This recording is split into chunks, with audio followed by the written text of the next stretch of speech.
They say there are deaths that don't need a coffin. No grave, no white candles or funeral flowers. Just a piece of paper, a seal, and the signature of the man you trusted completely. Lillian Mercer, one of the city's sharpest financial strategists, sits in the courtroom watching her husband stand before the judge and calmly explain why she no longer has the power to control her own life. And no one in that room believes things are about to change, until the courtroom doors burst open. If you're reading this story, please like and comment with the name of the city you're watching so I know how far my story has come. Now, let's begin. The morning of the hearing, Lillian Mercer woke up at 4:43 in the morning and couldn't remember where she was for 11 full seconds. That was the new normal. 11 seconds of nothing, blank. A white wall where her mind used to be. Then the shapes would return. The beige ceiling of the bedroom she'd slept in for 6 years. The faint smell of Grant's cologne still clinging to the pillow beside her, even though he'd moved to the guest room 3 months ago out of what he called concern for her rest, and the heavy, syrup-thick feeling behind her eyes that no amount of sleep ever seemed to fix. She sat up. Her hands were steadier than yesterday. That was something. On the nightstand sat a glass of water and 2 white capsules in a small paper cup. Her morning medication, which Grant had started preparing for her the way you'd prepare medicine for someone who couldn't be trusted to count their own pills. She stared at the capsules for a moment, swallowed them dry out of habit, hated herself a little for it. The bathroom mirror didn't lie, at least. She looked like a woman who'd been fighting something invisible for 8 months and losing. The hollows under her eyes had deepened. Her cheekbones were too prominent, her skin carrying that particular grayish pallor that comes from too many hours indoors. She was 41 years old, and she looked, on a bad morning, like she'd already been through a war. She'd built Mercer Investment Group from a regional asset management firm into a portfolio company managing close to $4 billion in capital. She'd done it in 11 years, starting the week after her father's funeral, working 18-hour days in a downtown Chicago high-rise, while other people her age were still figuring out their LinkedIn profiles. She was the kind of woman whose name made boardroom conversations go quiet. Now she needed her husband to remind her what day it was. She pressed her forehead against the cool glass of the mirror and breathed. In, out. She could do this. She'd survived the last 4 hearings, each one chipping something away from her, leaving her a little smaller, a little more corroded. She could survive today. What she didn't let herself think about, not directly, not yet, was that today wasn't another preliminary session. Today was the ruling. Grant Holloway was in the kitchen when she came downstairs, dressed in the charcoal suit he wore when he wanted to look trustworthy. He had a gift for that. Trustworthy. Concerned. The slightly furrowed brow expression of a man carrying a burden he never asked for. He'd cultivated it the way some men cultivate a particular smile. Consciously, carefully, over time. "You should eat something," he said without looking up from his phone. "I'm not hungry." "Lillian." He set the phone down and turned to look at her with those dark, attentive eyes. "Dr. Brennan said your blood sugar drops when you don't eat in the morning. It affects your—" "I know what it affects." He held up both hands in that practiced gesture.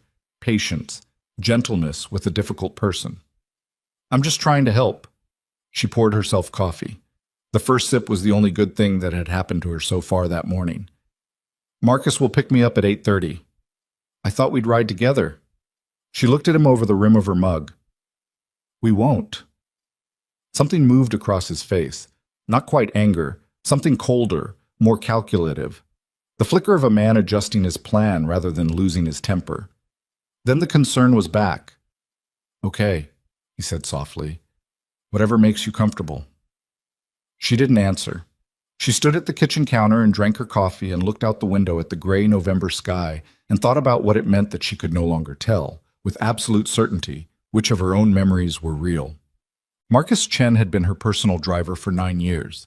He was 53, quiet, meticulous, and he'd never once asked her a personal question she hadn't invited. When he opened the car door for her at 8:30 exactly, he took one look at her face and said, "There's a thermos of actual decent coffee in the cup holder, not whatever they were serving at the house." Lillian got in. "You're a decent human being, Marcus." "Low bar today, Miss Mercer." She almost smiled. Almost. The drive downtown took 35 minutes through morning traffic, and she spent most of it reviewing documents she'd already memorized, her own psychiatric evaluations, 3 of them, 2 commissioned by Grant's legal team and 1 by the court, all arriving at roughly the same conclusion expressed in different clinical language: significant cognitive impairment, memory disruption, emotional dysregulation, inability to manage complex financial decision-making. She read them the way you read an accusation against yourself. Furious and helpless at the same time. Because the symptoms were real, she knew that. She'd lived inside them for 8 months. The blackouts, the confusion, the moments where time would simply skip like a scratched record, and she'd find herself somewhere different with no bridge between the 2 moments. She'd tried to fight it, had demanded second opinions, third opinions, had insisted on neurological testing that came back inconclusive, had pushed back against every assessment until her pushing back became its own evidence of instability. She remembered the exact moment she'd understood what was happening, or thought she understood. It was 6 weeks ago, in a parking garage, when she'd found herself sitting in her own car with no memory of getting there, rain hammering the roof, her hands shaking in her lap, and the sudden crystalline certainty that this wasn't happening to her. This was being done to her. She had no proof. That was the problem. She had suspicion, and she had the maddening, unverifiable conviction of a woman whose own mind had been weaponized against her. Not exactly something you present to a federal judge. The Daly Center courthouse had a particular quality of light in November. Flat, institutional, the kind that made everyone look like they were waiting for bad news. Lillian walked through security with her attorney, Patricia Vance, who was 68 years old, originally from Baltimore, and had been fighting these kinds of cases for 30 years. "Tell me straight," Lillian said as they rode the elevator up. Patricia's expression didn't change. "Judge Carver has reviewed everything. The 3 evaluations, the testimony from Dr. Langford and Dr. Chen, the financial records Grant's team presented showing the decisions you made in the last year, those records were selectively pulled. I've explained that." "I know you have." Patricia paused. "Lillian, I need you to be prepared for the possibility that today doesn't go the way we want." The elevator opened. The corridor outside Courtroom 14B was already filling. Grant's legal team clustered near the doors, 6 of them, expensive suits, the kind of legal firepower you hire when you need to take something from someone. She recognized the lead attorney, a man named Clifford Baines, who had a reputation for guardianship cases the way certain surgeons have a reputation for amputations. Efficient, thorough, not especially interested in what got lost. Grant was already inside. He'd arrived early. Of course he had. She walked past his team without looking at any of them. The courtroom itself was smaller than she'd imagined, the first time she'd come here. Smaller and plainer, with none of the architectural weight you'd expect for proceedings that could permanently strip a person of their legal identity. Wood paneling, fluorescent lighting, rows of uncomfortable seats. The flags had that slightly faded look of things that have been standing too long in the same place. She sat beside Patricia at the respondents' table.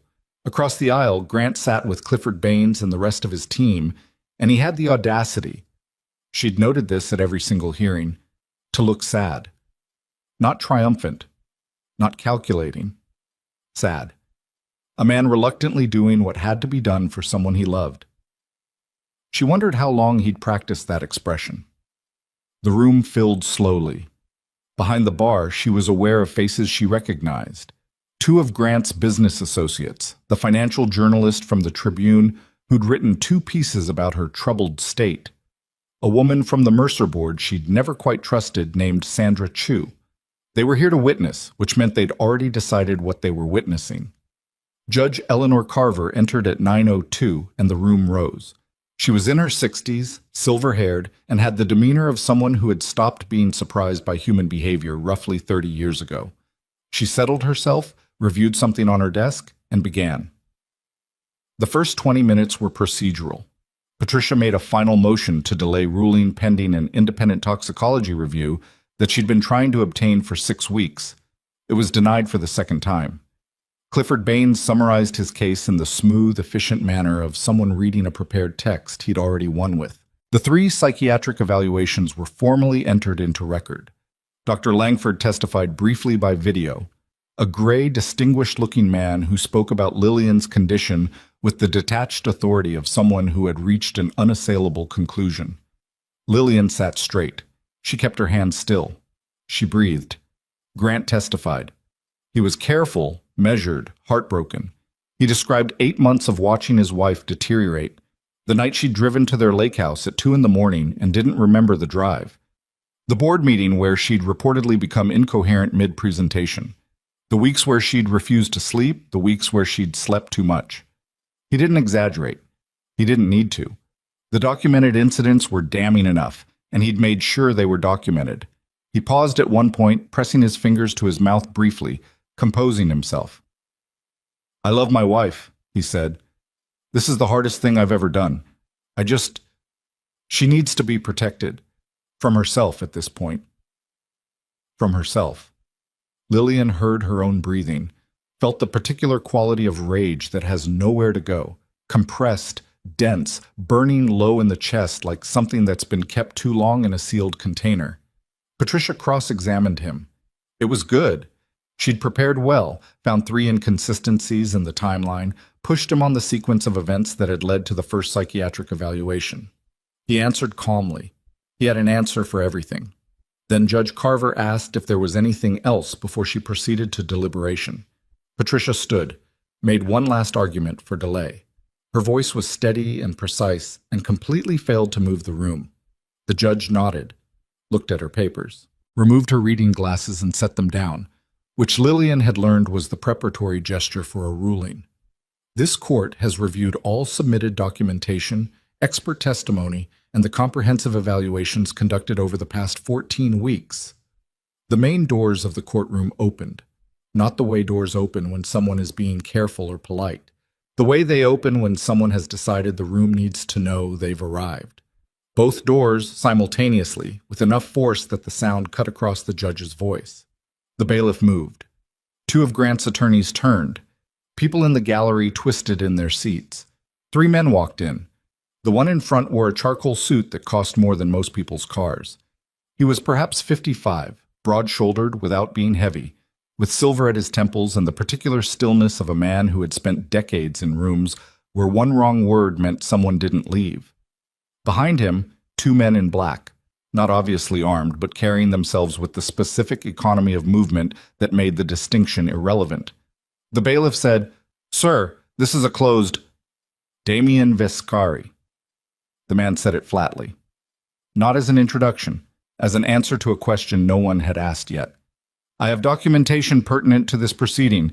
I'm told the court hasn't closed deliberation." The name hit the room like a stone dropped into still water. Lillian saw it happen.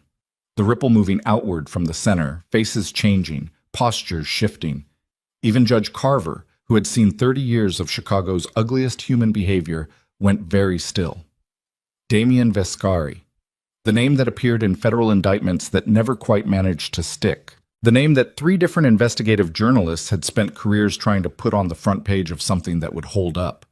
The name that certain very serious men in very serious rooms invoked in the particular tone reserved for things they couldn't entirely control. He walked to the center of the courtroom and stopped. He didn't look at Grant. He didn't look at the judge. He looked at Lillian. "I'm here," he said, "to stop a murder disguised as due process." The room erupted. Both of Grant's attorneys were on their feet. The bailiff had his hand on something at his belt. Someone in the gallery made a sound like they'd been struck. Judge Carver brought her gavel down twice, hard, and the noise compressed into a tense, crackling silence. "Mr. Vescari." The judge's voice was controlled in the way that meant the control was costing her something. "This is a civil proceeding. Whatever you believe you have, I have 11 minutes of security footage," Damien said, showing the respondent's husband substituting her prescription medication with a compound that doesn't appear on any of the evaluating physician's documentation. "I have a laboratory report from an independent toxicologist in Zurich who has confirmed the presence of a sedative compound in samples we obtained from medication bottles removed from the Holloway residence 2 weeks ago. And I have the name of the neurologist who falsified 2 of the 3 evaluations this court has just accepted into evidence." The silence that followed was the kind that precedes either an explosion or a collapse. Lillian felt her hands go cold. She'd known. She'd suspected. She'd lain awake in the dark, constructing it in her head the way you build a case out of nothing, because you have nothing else. And she told herself she was paranoid. She'd let them make her tell herself that, but she'd known. Grant, across the aisle, had gone completely white. And for the first time in 8 months, Lillian Mercer felt something she'd almost forgotten the texture of. The first ragged edge of something that might become fury, and after that, might become the thing that saved her life. The gavel came down a third time, and the sound cracked through the courtroom like something breaking that wasn't wood. Judge Carver was on her feet. Lillian couldn't remember ever seeing a sitting judge stand during a proceeding. Not like this. Not with that particular quality of controlled alarm that suggested the woman was calculating 3 things simultaneously. The bailiff had moved to intercept Damien's 2 men in black and was having the quiet, tense experience of discovering they simply weren't going to be intercepted. They stood their ground without aggression, without a single word, with the specific immovability of men who had made a career out of being the last thing someone wanted to deal with. "Clear the gallery," Judge Carver said. Her clerk moved. The people behind the bar started collecting themselves. The journalist, Sandra Chu, Grant's associates, all of them filing out with the stunned, reluctant shuffle of an audience being ejected from a theater mid-scene.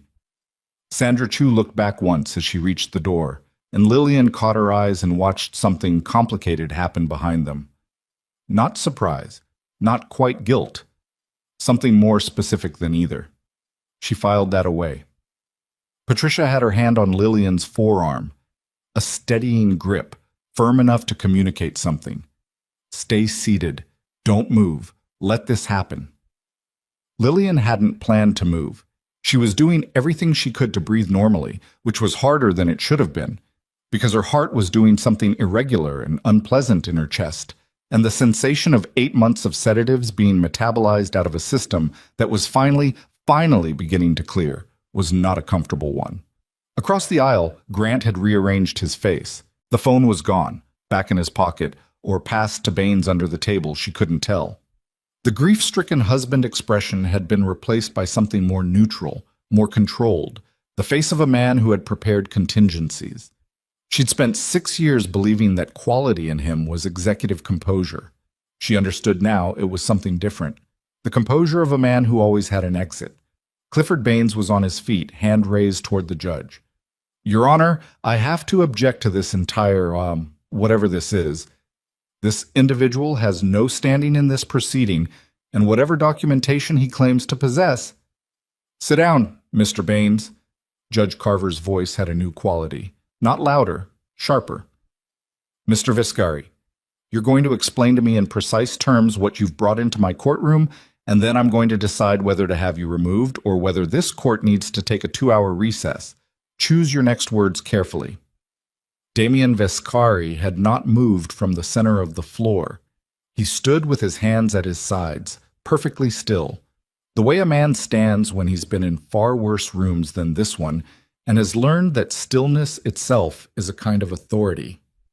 He reached into his jacket, the bailiff tensed visibly, and produced a USB drive in a sealed manila envelope, which he set on the evidence table beside him. The drive contains 47 minutes of footage from security cameras installed in the Holloway residence, he said. The cameras were placed by a private security firm hired to monitor the residence after Ms. Mercer reported concerns about her personal safety to my organization approximately 9 months ago.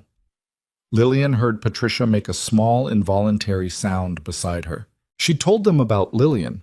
Damien's people had been watching the house for 9 months, and she had not known. She turned that over in her head and felt something uncertain move through her. Not quite fear, not quite relief. Something that hadn't found its name yet.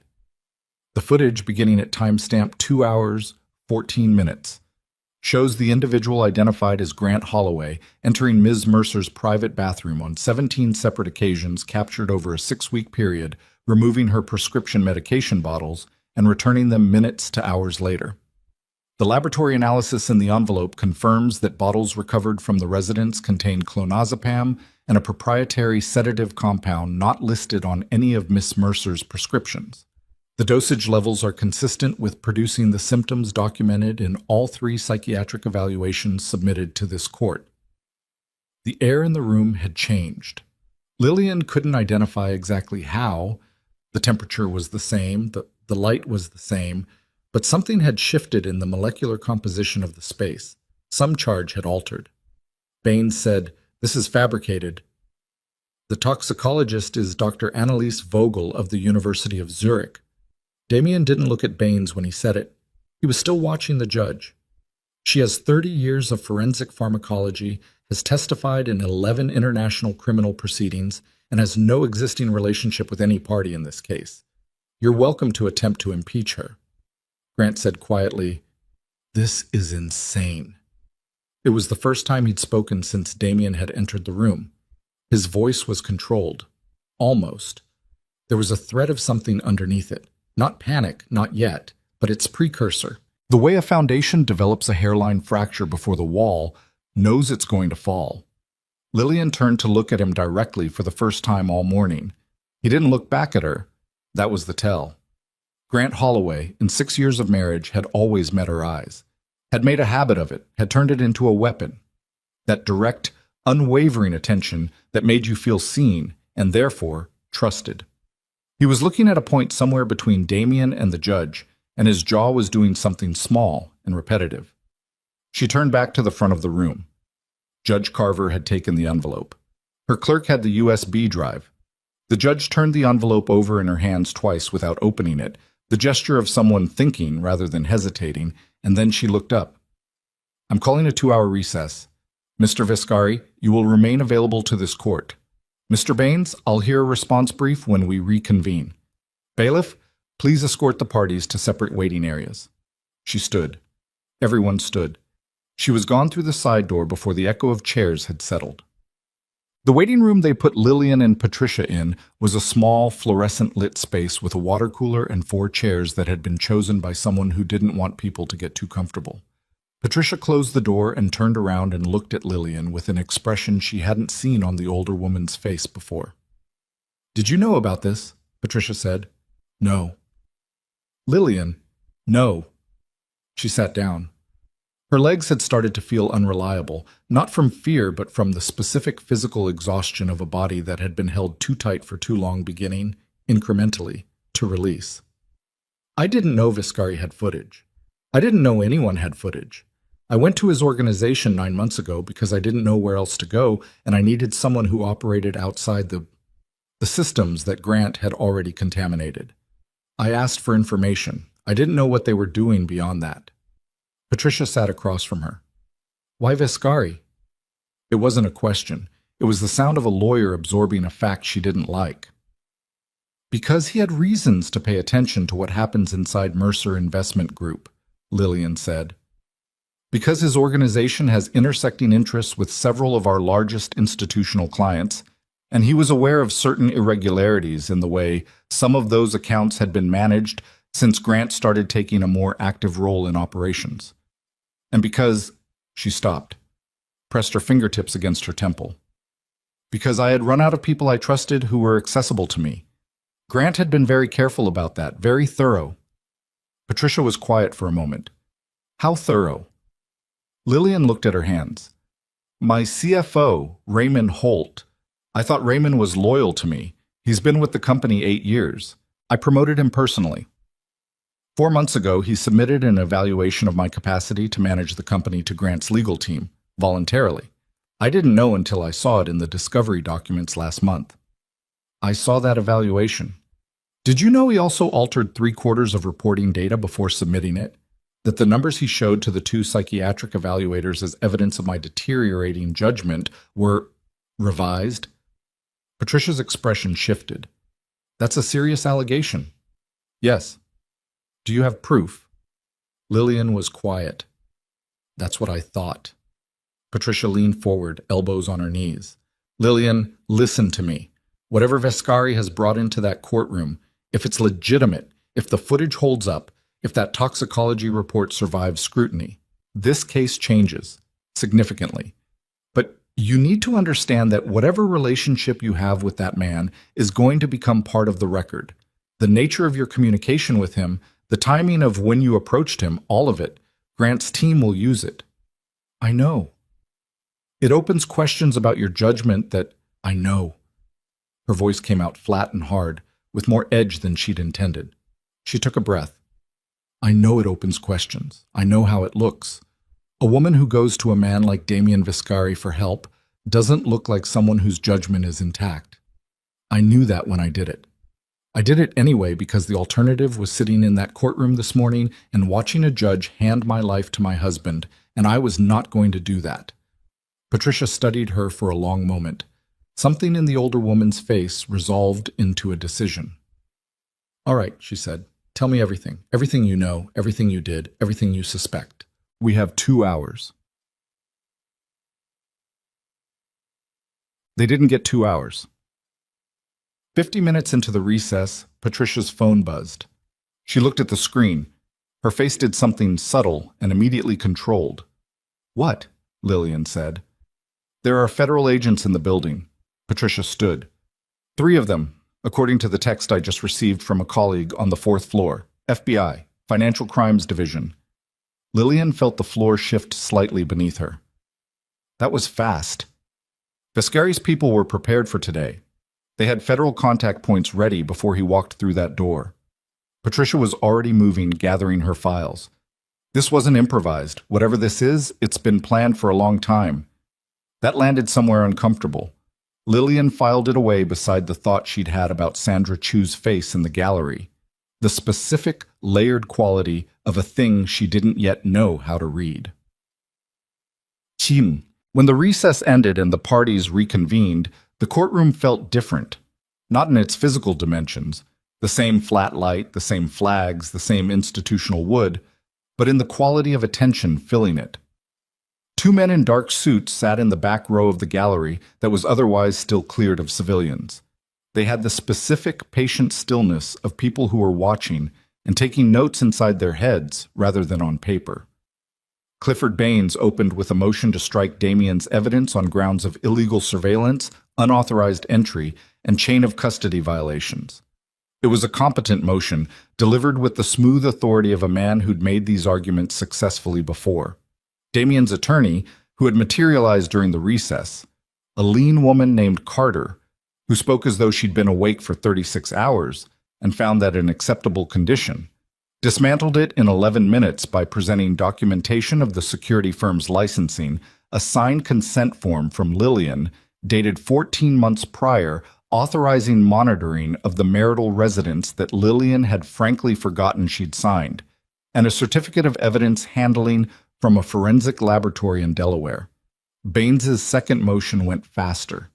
Judge Carver denied it in under a minute. Then the footage played. They set up a monitor at the front of the courtroom and the footage played, and the room watched Grant Holloway open his wife's medicine cabinet 17 times in 6 weeks, and each time the clip was clear and time-stamped and showed exactly what Damien had said it showed. He moved quickly, efficiently, with the particular deliberate quality of a man who had practiced. He used gloves on the later dates, which was either more incriminating or a sign of escalating awareness that what he was doing carried risks. The distinction didn't ultimately matter. Grant watched the footage with his hands flat on the table in front of him. His face was an achievement. She had to give him that. Even now, watching himself on a monitor, he maintained a controlled, faintly anguished expression, as though what he was watching pained him to see, as though the man on the screen was someone he didn't recognize. Lillian watched Grant instead of the footage. She'd already seen the footage. Carter had shown it to her and Patricia during the recess. She'd watched it once, felt a cold, total fury move through her like a change in weather, and then deliberately set the emotion aside because she couldn't afford it yet. Later she would sit with it. For now she watched her husband's jaw, watched the small muscle that flexed beneath his ear when he was working very hard to be still, and she watched the exact moment, 2/3 of the way through the final clip, when he stopped maintaining the anguished expression. For approximately 3 seconds, Grant Holloway's face went completely neutral. Not controlled, not suppressed, empty, in the way a room is empty when everyone who knows its secrets is gone. Then the grief came back, smoothed back into place. 3 seconds. She'd shared a bed with that face for 6 years. The toxicology report came next. Carter read the relevant sections into the record, clonazepam at 3 times the prescribed dose. A secondary compound. The report used the phrase consistent with a class of proprietary sedative agents that would, in the concentrations found, produce symptoms including memory disruption, dissociative episodes, emotional dysregulation, and significant impairment of executive function. Symptoms including memory disruption, dissociative episodes, emotional dysregulation. The exact language in all 3 psychiatric evaluations. Baines objected 4 times during the reading. Each objection was noted and denied. Then Damien Vescari took the stand. He answered every question Carter asked him with the brevity of a man who had decided exactly how much he was going to say and had no intention of elaborating. Yes, his organization had been contacted by Ms. Mercer. Yes, he had authorized a private investigation. Yes, the evidence had been gathered under appropriate legal parameters. When Baines cross-examined and asked, with barely concealed contempt, whether a man with Vescari's background and reputation had any business involving himself in civil legal proceedings, Damien looked at him for a moment with an expression of almost scientific interest. "I'm a businessman," he said. "What I saw was a business being stolen from its rightful owner through a method that I found distasteful. I acted accordingly. Is there a specific question you'd like to ask about the evidence?" Baines tried 3 more angles and found that each one ended in the same way, against a wall of precise, unornamented responses that gave him nothing to work with. Carter watched from her chair with the expression of someone who had deployed a very reliable tool. Lillian watched the jury of 2 federal observers in the back row. It was Dr. Nathan Langford who broke. He was the neurologist who'd authored the most damning of the 3 evaluations, the one that had been cited most extensively in Baines's written brief, the one whose credentials had been invoked 7 times across 3 hearings as the foundational expert opinion. He was reached by phone during a second recess, informed of the evidence that had been entered into record, and informed additionally, this part came from Carter, quietly, during a hallway exchange that Lillian was not supposed to hear and heard anyway, that the FBI's Financial Crimes Unit had already subpoenaed his billing records in connection with payments received from a shell corporation connected to 3 of Grant's business associates. He asked for 20 minutes to consult his own attorney. He got 15. Then he called back.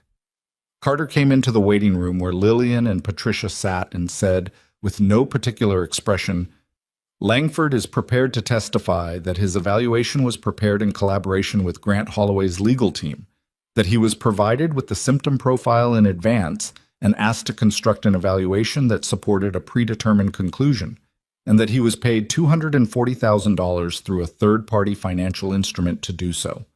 Patricia sat very still. "He's prepared to say this under oath. He's prepared to say it on the record this afternoon. His attorney negotiated partial immunity in the last 10 minutes. Lillian said, "Who else?" Carter looked at her. "I'm sorry?" "Langford is one of 3 evaluators. Who else did they get to?" Carter was quiet for a moment. "We have reason to believe Dr. Elena Chen, the second evaluator, received payment through a similar instrument. We haven't confirmed the third." The third evaluation was the court's own appointed examiner. "Yes." Lillian stared at her. "Grant paid a court-appointed examiner." "We haven't confirmed." "That's what you mean by haven't confirmed." Carter met her eyes. "Ms. Mercer, we're going to need you to be calm for the next several hours." "I am calm." She stood up, and the room shifted with a new quality of steadiness, a settling into something that hadn't been there before. The sedative fog was lifting in increments, had been lifting since this morning when she'd skipped the medication Grant had prepared, a decision she'd made by instinct rather than knowledge. The clarity that was returning felt unfamiliar, raw, like skin underneath a bandage, but hers, unquestionably hers. "I'm going to need you to tell me the rest of it." Carter exchanged a glance with Patricia. "Tell me," Lillian said. "The financial transfers we've traced," Carter said carefully, "don't terminate with the medical evaluators. There are additional recipients. 4 executives currently sitting on the Mercer Board of Directors have received payments from the same shell network."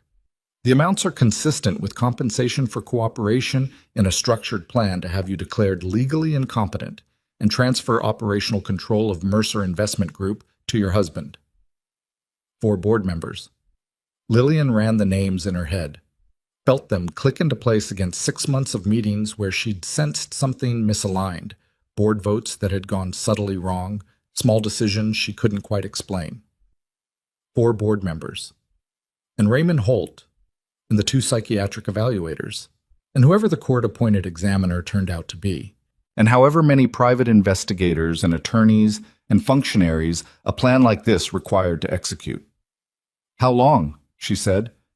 "The earliest transfers we've identified date to approximately 22 months ago." 22 months ago. She'd been married to Grant for 6 years. He'd started planning this before she'd had any reason to. The door to the waiting room opened. The bailiff. "The judge is reconvening." 1. Langford's testimony lasted 40 minutes, and the room temperature seemed to drop 6 degrees during it. He sat in the witness stand and dismantled the foundation of every evaluation that had been used against Lillian with the specific, methodical thoroughness of a man who understood that what he was doing was destroying his own career and had decided that was preferable to the alternative. He was precise. He named amounts, dates, account numbers. He named Clifford Baines as the intermediary through whom the engagement had been arranged. 3 seats to Lillian's right, she watched Baines absorb each statement with increasingly rigid stillness. Baines had been one of Chicago's most successful guardianship attorneys for 20 years. He had a reputation and a practice, and a particular way of moving through courtrooms that spoke of perfect, unassailable confidence. She watched that confidence calcify into something else as Langford spoke.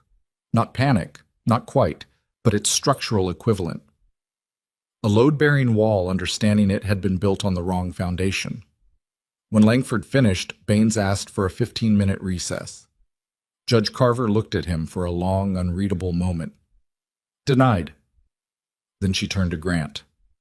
"Mr. Holloway," she said, "given the testimony this court has received this afternoon, I'm prepared to hear directly from you regarding the allegations of medication tampering and the coordinated procurement of fraudulent psychiatric assessments. You remain under oath." Grant stood. He straightened his jacket. He looked at the judge with an expression that had finally, after 7 hours of the most extraordinary day of Lillian's life, begun to show the seams. "Your Honor," he said, "I'd like to consult with my attorney before Mr. "Baines," Judge Carver said, "advise your client." Baines leaned in. Something was whispered. Grant's jaw moved. He sat back down. Baines stood. "Your Honor, my client will be exercising his Fifth Amendment right and declining to respond to further questioning at this time." The courtroom was very quiet. Judge Carver wrote something, set her pen down. "This court is suspending all guardianship proceedings effective immediately pending federal investigation. The existing temporary order limiting Ms. Mercer's financial authority is hereby stayed. Mr. Holloway, you are instructed not to leave the state of Illinois." She paused, looked at Grant directly. "I've been on this bench for 19 years. In those 19 years, I have seen people try to take things from other people through every mechanism the law provides, and several it doesn't. What I have heard today in this courtroom is among the most systematic and deliberate abuses of the guardianship system I have encountered in my professional life." Another pause. "We're adjourned." Lillian sat in the sudden controlled chaos of the room, federal agents moving toward Grant's table, Baines already on his phone, Carter collecting her files with the brisk efficiency of a woman who had known this was coming, and she felt Patricia's hand on her arm again. "Breathe," Patricia said quietly. "I am breathing." "Breathe better," she almost laughed. Almost. And then she looked across the aisle and found that Grant was already being approached by 2 of the federal agents. Not arrested, not yet, just approached in that particular manner that precedes an arrest, and everyone in the room understood what it meant, and he was talking to them in a low, controlled voice. And then he looked up. He looked at her. For the first time all day, he looked directly at her. She'd expected anger, had braced for it. What she saw instead was something more specific and considerably colder. The look of a man recalculating, of a man who had lost a position on the board but not the game, of a man who was already, in the fraction of a second their eyes were connected, thinking about the next move. She'd seen it before, she realized. That look. She'd seen it across boardroom tables and dinner parties and the kind of quiet arguments that happen in expensive hotel rooms. She'd seen it and read it as ambition, as drive, as the quality she'd found so magnetic in him at the beginning. It wasn't ambition. It had never been ambition. She looked away first, looked at Damien Viscari, who was speaking quietly with Carter near the courtroom doors. As if sensing it, he turned his head and met her eyes. He gave a single, minimal nod. The nod of someone who has delivered a package and is confirming receipt, no more than that. Then he turned back to Carter. Patricia was gathering Lillian's coat and file folders. The bailiff was managing the room. The federal agents were still with Grant, the conversation beginning to have a new quality, and Baines had moved to stand between his client and the agents in the manner of a man who understood that his morning had just restructured itself into something considerably more serious than a civil guardianship hearing. Lillian stood, accepted her coat from Patricia, put it on. Her hands were steady, steadier than they'd been in 8 months. The fluorescent light in the courtroom felt different, sharper, more defined at the edges. She hadn't noticed until now how everything had had a slightly blurred quality for so long, how she'd attributed that to stress, to whatever was happening to her mind. She'd attributed so much to whatever was happening to her mind. Patricia touched her elbow. "Let's go. The agents will want a statement, but Carter says they can come to the office rather than—" The courtroom door opened again, not with the force Damien had used that morning, quietly. A single man. Not one of Viscari's, not a federal agent. He was perhaps 40, unremarkable in a gray coat, and he walked directly to Grant Holloway and leaned down and said something close to his ear in the approximately 4 seconds before the federal agent separated them, and Grant's face, Grant's extraordinary, controlled, performing face, did something Lillian had never seen it do. It went afraid, not recalculating, not composing a next move. Afraid, cleanly and without architecture, the expression of a man who has just received information about a consequence he had not planned for. The man in the gray coat straightened, turned, and walked back out without looking at anyone else in the room. Grant looked down at his hands on the table. Then he looked at Lillian, and the fear was still there, but there was something underneath it now, something that, in a different context, might have looked like an apology, but was more precisely the look of a man standing at an edge he had not anticipated, staring at a drop he hadn't surveyed. "What was that?" Patricia said quietly. Lillian was already watching the door close behind the man in the gray coat. "I don't know," she said. But something in the quality of Grant's fear told her it wasn't about the federal agents.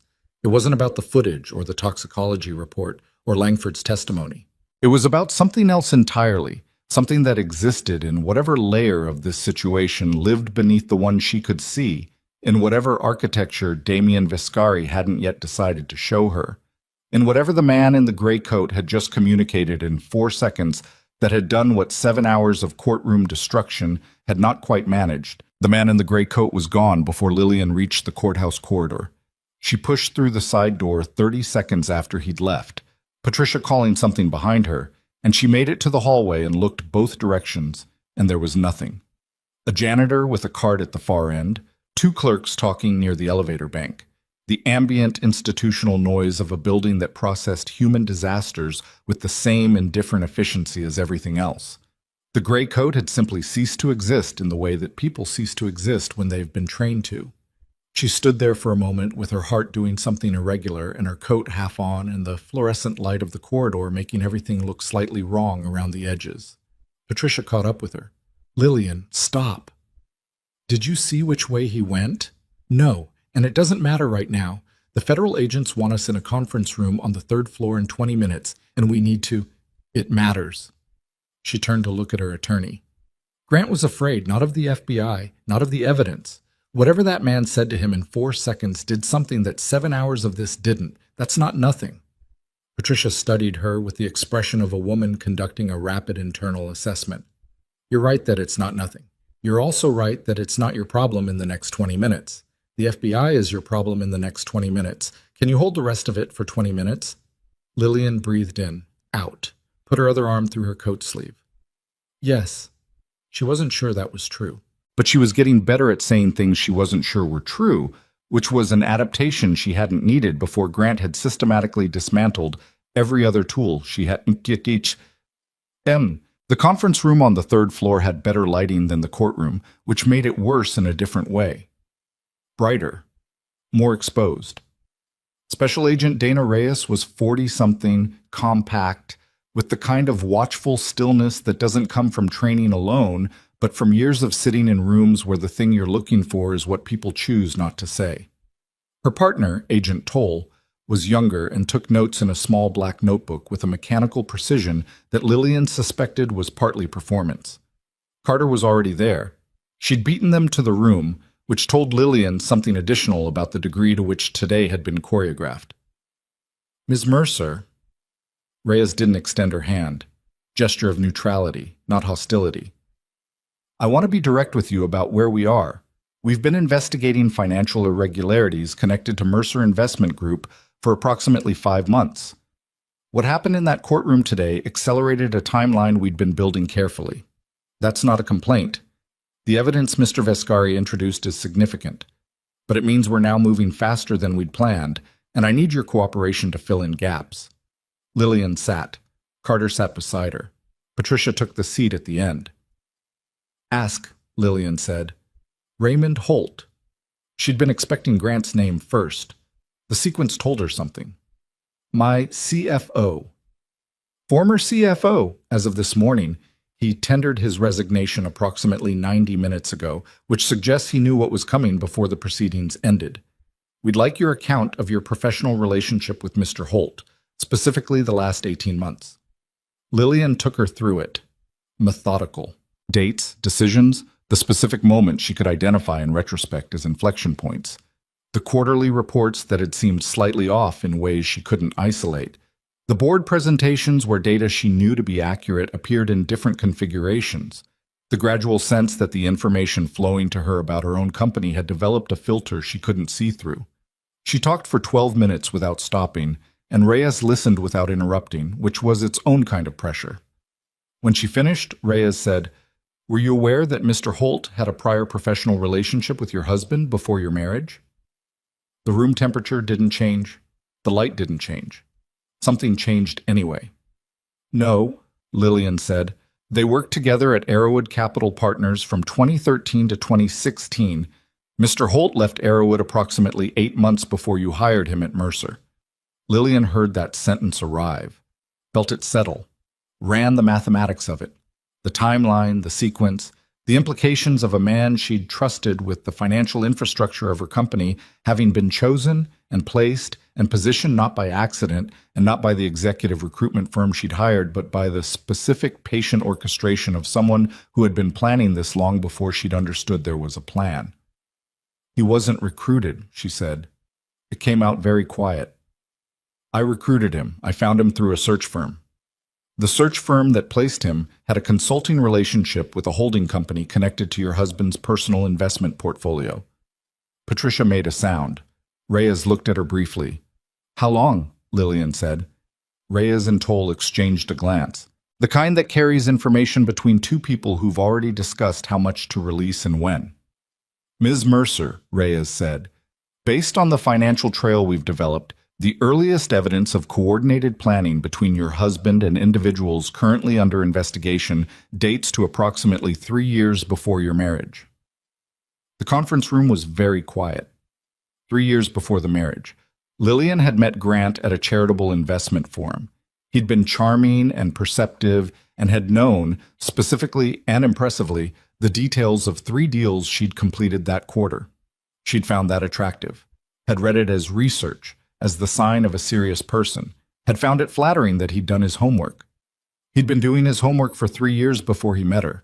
She sat with that for a moment, felt it move through her the way a very cold thing moves when you swallow it, traveling down, spreading outward, arriving in places you didn't expect. The marriage itself, she said carefully, was part of the plan. Reyes didn't answer immediately. We believe the marriage provided legal standing that made the guardianship strategy viable. A business competitor couldn't pursue this approach. A spouse could. 6 years. She'd given him 6 years of her life inside a plan she hadn't known existed. Every argument, every tender moment, every evening she'd sat across from him at dinner and talked about the future. All of it inside the architecture of a scheme whose endpoint was stripping her of everything she'd built and locking her away inside a legal framework designed to make her disappear while she was still alive. She looked at her hands on the conference table. They were steady. She found that remarkable. Some part of her brain was apparently deciding that collapse was a luxury for later. "What do you need from me?" she said. Tick. They were in the conference room for 2 hours and 20 minutes. By the time Reyes and Toll were done, Lillian had provided 12 years of institutional memory about Mercer Investment Group's client relationships, operational decisions, and board dynamics that no amount of financial forensics could have assembled as efficiently. She was precise, and she was thorough, and she held the part of herself that was screaming in a locked room somewhere behind her sternum, and she did not let it out. Carter walked her out of the building at 6:47 in the evening into cold air and the particular darkness of a November Chicago evening that felt like the city had given up on light for the season. Marcus was at the curb. He'd been there since 9 in the morning, she realized. He'd waited. She got in the car and sat down, and the door closed, and she pressed the back of her head against the headrest and stared at the roof for approximately 30 seconds. Then she said, "Marcus, take me to the Mercer building." He looked at her in the rearview mirror, said nothing, pulled out. Whoopee. The Mercer Investment Group occupied floors 18 through 22 of a glass tower on Wacker Drive. At 7 in the evening, the floors were mostly empty. Security desk in the lobby, a few analysts burning late hours, the particular post-business day quiet of a place that runs on information and stops generating it at 5. The security guard at the desk looked at her with carefully controlled surprise. She had not been in this building in 4 months. Court orders and her own deteriorating state and Grant's careful management of her access had combined to keep her out of the place she'd built. She badged through. Her access still worked. Someone had either forgotten to revoke it or had decided not to, and she wasn't going to examine which. The 19th floor was her floor. Her office at the corner, the CFO suite, 2 doors down. Raymond Holt's suite, she corrected herself, though apparently he'd already begun his own process of erasure. The conference rooms and the central operations hub that she'd designed herself with the specific functionality of a person who understood that information is architecture. She went to her office first, unlocked it, stepped inside. It smelled faintly of disuse. Someone had cleaned it at some point. Recently, she thought, from the faint chemical undertone. The desk was clear. Her personal items, the photograph of her parents, the small stone sculpture she'd bought in Kyoto, the particular pen she'd used for significant contracts. These were still there, precisely placed, undisturbed. The office of a woman who'd stepped away temporarily and would be returning any day now. The office of a woman who had nothing to hide because she'd already been declared incapable of hiding anything. She sat in her chair. Her chair. The chair she'd spent 11 years making decisions from. She opened the left bottom drawer, reached to the back. Her hand found the small external hard drive she'd taped to the interior wall of the drawer 2 years ago, in a moment of the kind of paranoia she'd dismissed as excessive at the time. She hadn't told anyone about it. Not Grant, not Raymond, not the attorneys on either side, not Damien Viscari. She plugged it into her laptop. It contained, among other things, 11 months of mirrored financial data. Raw server pulls she'd made before her access to the company's systems had been progressively restricted, before the fog had gotten bad enough that she couldn't trust herself to do it, before she'd lost the thread of what she'd been trying to document. She hadn't known what she was looking for when she'd started pulling the data. She'd just known she needed to preserve something before it was revised away from her. She started going through it. She found what she wasn't looking for 40 minutes later. The account structures were sophisticated. She had to give whoever had built them credit for that. They were layered through a series of vehicles that individually looked like standard institutional structures: a Cayman-registered fund of funds, 2 Delaware LLCs with innocuous names, a Singapore-domiciled trust. She'd seen similar architecture in legitimate complex investment strategies. The difference was the flow direction and the timing. Money was moving out of Mercer Investment Group's managed accounts. Not in ways that triggered automated compliance flags. It was too precise for that, calibrated specifically to stay below thresholds. But it was moving, had been moving for 14 months, in consistent directional flows through the layered structures, and ultimately to a beneficial owner she couldn't immediately identify from the documentation she had. She ran the numbers. Felt something cold and specific arrive in her chest. The total, across 14 months, was approximately $230 million. She sat back in her chair. This wasn't just about the company. It wasn't just about Grant seizing control of her assets through the guardianship proceedings. Someone had been extracting value from Mercer's client accounts while the guardianship case consumed everyone's attention. And the guardianship case, the poisoning, the evaluations, the years of systematic setup, had been designed in part to provide cover for the extraction. A CEO declared incompetent, a company in legal turmoil. Board members already bought, a CFO already placed. The infrastructure of legitimate institutional investment management turned into a vehicle for something that had nothing to do with the clients whose money it was. Her clients, people who had trusted her name on the door. She picked up her phone, dialed Carter. Carter answered on the second ring. Lillian could hear street noise, or Carter was outside somewhere.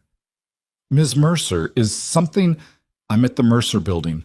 I need you to get Agent Reyes on the phone right now and tell her the scope of what they're looking at is larger than what we discussed this afternoon.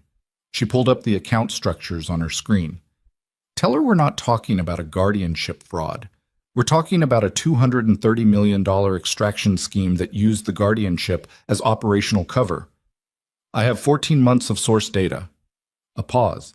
Then Carter said very carefully, "Where did you get this data?" "Tell Reyes first, then I'll explain."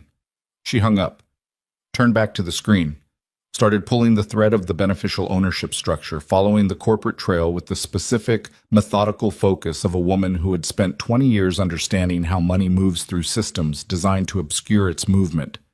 She was 40 minutes into it when her office door opened. She didn't look up immediately. She assumed it was building security, or Carter, or someone from the night cleaning staff. She finished the notation she was making on a legal pad. Then she looked up. Raymond Holt was standing in the doorway. He was 51 years old, round-faced, and had for 8 years given the impression of a man whose entire personality was organized around being dependable. She'd promoted him because he was precise and because he didn't have ego complications, and because she'd believed, had genuinely, completely believed, that he was loyal to her rather than to the position she represented. He looked like he hadn't slept in 2 days. His tie was loosened, his jacket was gone, and he was holding his phone in his hand with the white-knuckled grip of a man who'd been waiting for a call that hadn't come. "I resigned this morning," he said, like that was the beginning of a sentence. "I know. I thought..." He stopped, started again. "They told me the proceedings would be completed today, that by this evening the transition of operational control would be, that there would be a new structure in place, and I'd be retained under the new management, and this would all be..." "Done," she said. "They told you it would be done." He came into the office. Didn't sit. Stood in front of the desk the way a man stands in front of a desk, when he's not sure if he's a supplicant or an equal and has just realized the distinction matters enormously. "Lillian." His voice cracked on her name. First name. 8 years, and he'd always called her Ms. Mercer. "I need you to understand, don't." The word came out hard and flat, and she surprised herself with how much force was behind it. "Don't tell me you didn't have a choice. Don't tell me you were pressured or threatened. Don't make it into something I'm supposed to have sympathy for right now." He closed his mouth. "You altered financial reporting data. You submitted false documentation to court-appointed evaluators. You helped a man poison me and then provided the paperwork that made my poisoning look like mental illness." She held his eyes. "You've known me for 8 years. You've sat in this office and told me things about this company that you knew I would use to make decisions. For 4 of those years, you were feeding a parallel operation that was using this company to move money that didn't belong to the people moving it." His face crumpled slightly at that. "I didn't know about all of it. The extraction, I didn't know the full..." "You knew enough." Silence. "Where is Grant?" she said. Raymond blinked. I don't..." The federal agents, after the hearing, he wasn't arrested. He was questioned and released pending investigation. He was told not to leave the state. She leaned forward. So where is he? Raymond's mouth moved without producing words. That told her something. Raymond. She kept her voice level by a significant effort of will. The federal investigation is going to take everything apart. Everything you did, everything you knew, everything you were paid, every decision you made in this building for the last 4 years. You resigned this morning, which is its own kind of statement about what you understood was coming. The people who paid you to do this are currently in the process of determining what's salvageable and what needs to be discarded. You've been in this business long enough to know what happens to the operational layer when the people at the top start calculating what's expendable. He was very still. Tell me where Grant is going, she said. Not where he was told to be. Where he's going. Raymond looked at the floor, at his phone, at some middle distance that contained, apparently, the remainder of his professional and personal calculus. There's a property, he said, outside the city, about 80 miles north. He has it registered under one of the holding structures. It won't show up under his name. He stopped. He has a contingency there, resources. His team built it out 2 years ago. What kind of contingency?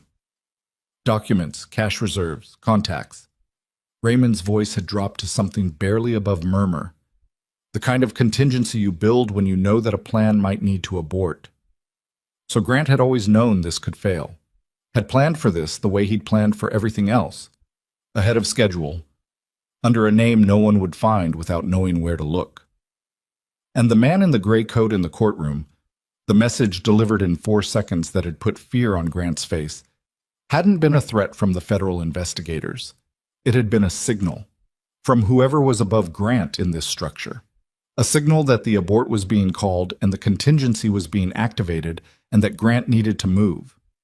She picked up her phone again. Not Carter this time. The number she dialed rang twice. Damian Viscari answered. He said nothing, just the sound of his presence on the line, which was its own kind of response. There's a property 80 miles north of the city, she said. I need an address. A pause of approximately 3 seconds.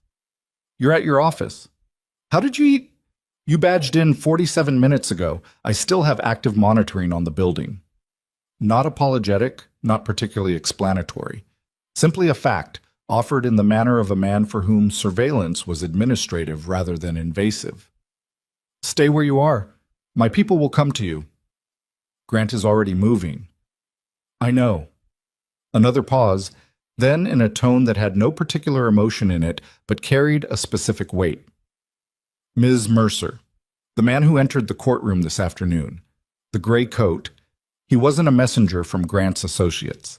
She felt something shift. Then who? He was a messenger to Grant, from an organization that has been using your husband the same way your husband has been using you. Grant Holloway is not the top of this structure. He is the operational layer. The people above him have decided that operational layer is now a liability. Damien paused. They sent that message to tell him he has a window to disappear before they close it themselves. She sat with that for a moment. Grant, the man who had poisoned her, who had manufactured her destruction, who had spent years building the architecture of her removal, was himself a tool. A meticulously constructed, expensive, ultimately disposable tool. Who's above him? She said. That's the question I've been trying to answer for 11 months. A pause. And that's why Grant cannot be allowed to reach that property. Raymond Holt was still standing in front of her desk. He was watching her face with the expression of a man who has just understood that the room he walked into is much larger and more dangerous than the doorway suggested. Lillian stood up, pulled the hard drive from the laptop, and put it in her coat pocket. Picked up the legal pad. Raymond, she said, you're going to call Agent Reyes right now, and you're going to tell her everything. Not a negotiated subset. Everything. She held his eyes. Because in about 4 hours, what you know is going to be the most valuable thing you possess. And after 4 hours, the people who paid you to do what you did are going to start making decisions about what to do with people who know as much as you know. Do you understand the difference between those two windows? He understood. She could see him understand it. the knowledge moving through his face in a long, slow wave. She walked past him to the door. "Lillian." He said it to her back. She stopped. "I'm sorry." She didn't turn around. "Save it for the deposition." She walked out into the corridor, called Carter as she moved toward the elevator. "Get Reyes. Tell her Grant Holloway is not the primary. Tell her there's a structure above him we don't have visibility on yet, and that he's been activated to run. And tell her we have 14 months of extraction data that may tell us who's been directing this." The elevator opened. She stepped in. Her reflection in the mirrored elevator doors was not the reflection she'd been seeing for 8 months. The gray, eroded, chemically dimmed version of herself that she'd been slowly accepting as the truth of what she was becoming. This was something else. Someone leaner and harder around the eyes. Someone who had had something taken from them and was now in the precise, dangerous space between the taking and the reckoning. The elevator descended. Her phone buzzed. A text from a number she didn't recognize, but the message had the specific, spare quality of Damien's communication style. "Vineyard property. Kellerman Road, 81 miles northwest. He left the city 18 minutes ago. We are 20 minutes behind. So are the federal agents. The people above him are closer." She read it twice, felt the absolute crystalline certainty of what was happening settle into her bones. Grant wasn't running to his contingency to disappear.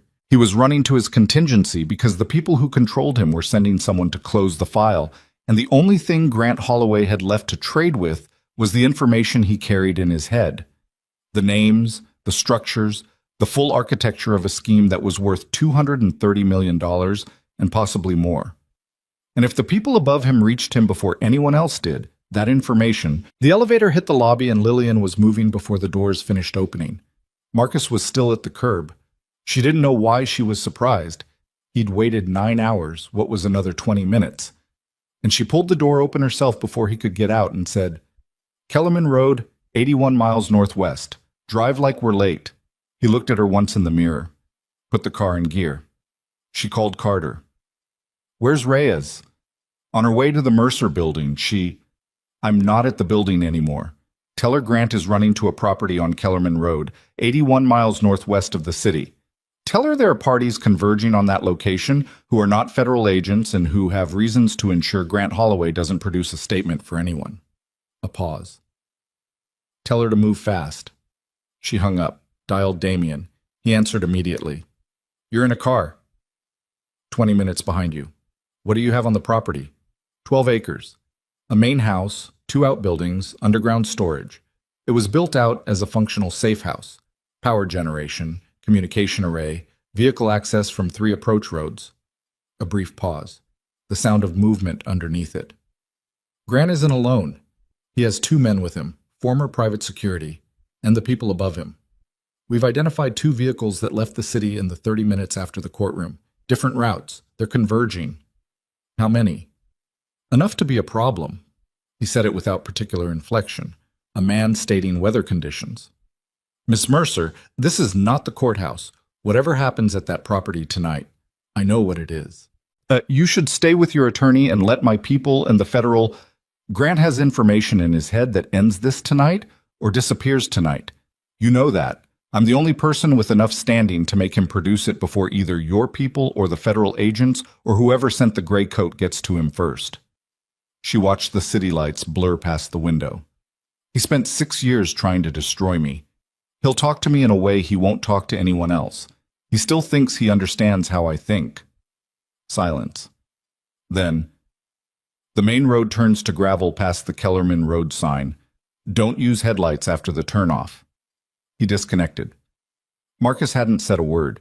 He was doing 90 in the left lane, threading through the thinning traffic with the controlled efficiency of someone who'd been doing this long enough that speed was just a variable he managed. The city fell behind them. The expressway opened up and the darkness outside became a different quality of dark. Farmland, tree lines, the occasional cluster of lights at a distance.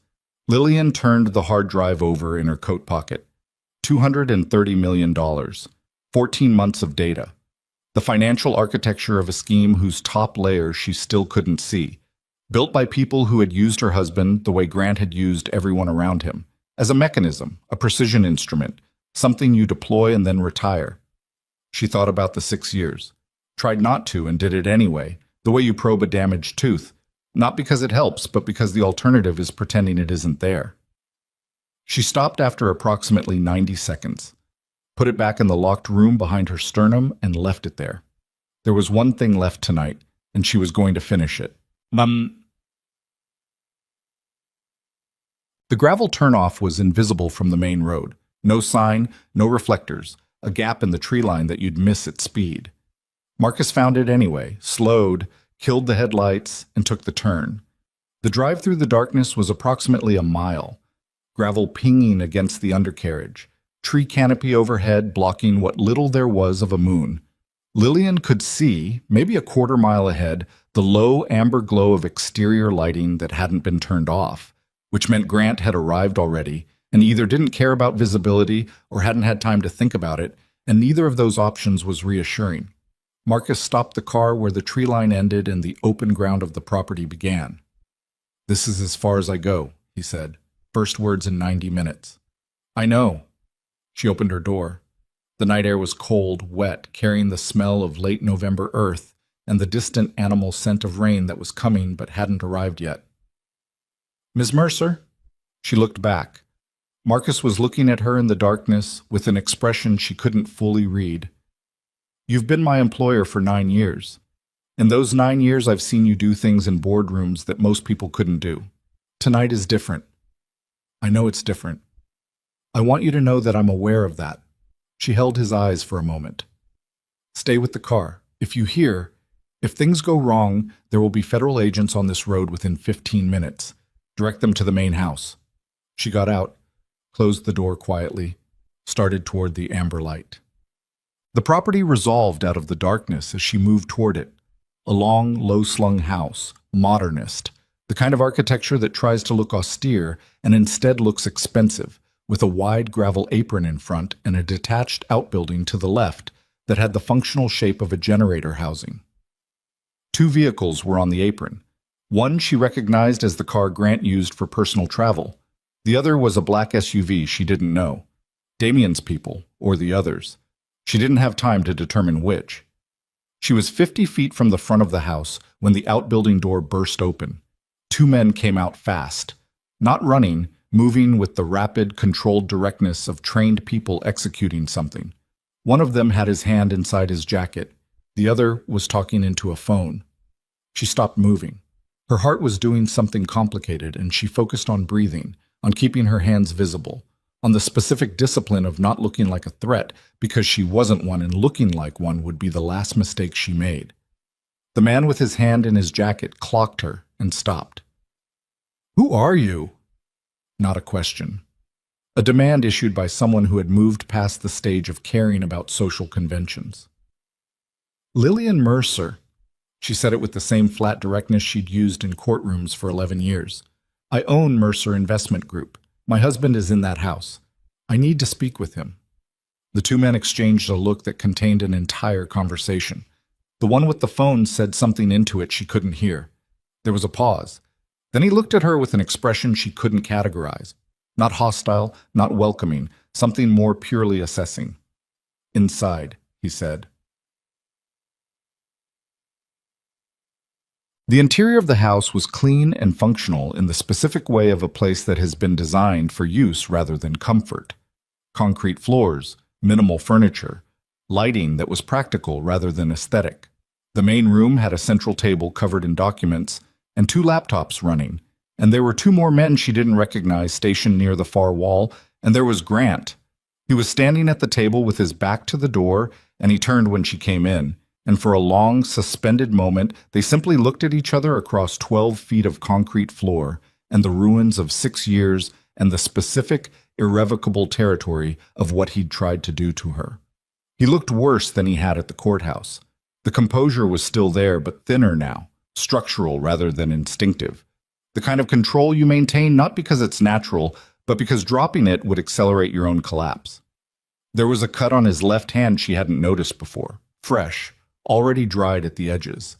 He'd hit something, or something had hit him in the hours since the courtroom. Lillian. Her name in his mouth sounded like a problem he was reassessing. Tell me who's above you, she said. He made a short, almost involuntary sound. Not a laugh. The thing a laugh becomes when humor has been completely evacuated from it. You drove 80 miles at night to ask me that. I drove 80 miles at night because in approximately 12 minutes, this property is going to have federal agents on one road and people sent by whoever you work for on another road, and the window you have to produce something that might matter for what happens to you next is closing. She walked toward him. The men near the wall adjusted slightly, not blocking her, just repositioning. She ignored them. I read the financial structures, Grant. I have 14 months of data from the server pulls I made before you took my access. I know what was moving through Mercer's accounts, and I know the approximate shape of the architecture above it. I don't have the beneficial owner. I don't have the top of the structure. You do. His jaw worked. You were pulling server data. While you were... He stopped. Something moved through his face that might have been, in a different context, the beginning of something like respect. He killed it. When? Before the fog got bad enough that I couldn't. She stopped 3 feet from him. Up close, he smelled like the cologne she'd memorized over 6 years, and her nervous system did something involuntary and infuriating in response to that before her prefrontal cortex reasserted itself. Who sent the man in the gray coat? Grant looked at her. Then he looked at the men near the wall with an expression that reconfigured what she understood about the room. The men near the wall weren't his security. They were here ahead of him. The black SUV on the apron wasn't Damien's. She turned this understanding over very quickly and kept her face still while she did it. These gentlemen, Grant said, with an almost conversational quality, arrived approximately 8 minutes before you did. They've been making an argument for why I should leave with them tonight. A pause. I've been making a counter-argument. One of the men near the wall said, Miss Mercer, you should leave. His voice had an accent she couldn't immediately place. Northern European, possibly, flat and precise. He was perhaps 45, with the specific economic physicality of someone who approached violence as a professional discipline rather than an emotional state. She stays, Grant said. That surprised her. She showed nothing. The man near the wall said, That's not... She has data from Mercer's servers. Grant's voice had found a new register. Not the grief-stricken husband, not the cornered corporate operative, something more fundamental underneath both of those. Someone deciding. 14 months. She said it herself. Which means she has the transfer records. Which means she has account numbers that will unravel the Cayman structure inside of 48 hours when she hands it to the FBI, which she is clearly about to do. He looked at the man near the wall directly. Tell your principal that the data she's carrying is the actual problem tonight, not me. The room had acquired a new quality of tension, not the legal procedural tension of the courtroom, older than that, more physical, the kind that lives in the space between people when the outcomes being calculated include ones that can't be appealed. Lillian felt her heartbeat in her fingertips. Her phone buzzed in her pocket. She didn't reach for it. The man near the wall spoke quietly to the other in what sounded like Danish or Dutch, she couldn't tell. Then he looked at her with an expression that was almost apologetic in its efficiency. The drive, he said. No, Grant said. Mr. Holloway. Think! Grant's voice came out sharp and cold, and it was, she realized, probably the most honest thing she'd heard him say since this whole day began. If she hands over that drive voluntarily to the FBI, it's evidence. Chain of custody, legal process, takes months to unravel. If something happens to her tonight and the drive disappears, the FBI already knows she had it. She told her attorney. She told the agents. It's already in the record that it exists.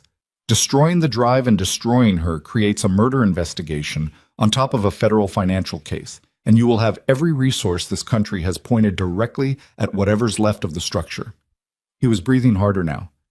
Your principal is not an idiot. Run the calculation. A silence. Then, from outside, the sound of gravel under tires. Multiple vehicles, and underneath that, carried on the cold air through the thin walls of the house, the percussive, distant sound of a helicopter. Everyone in the room heard it. The man near the wall made a decision. She could see it happen. the specific compression of a person accelerating their timeline. He moved toward the table. Grant moved at the same moment.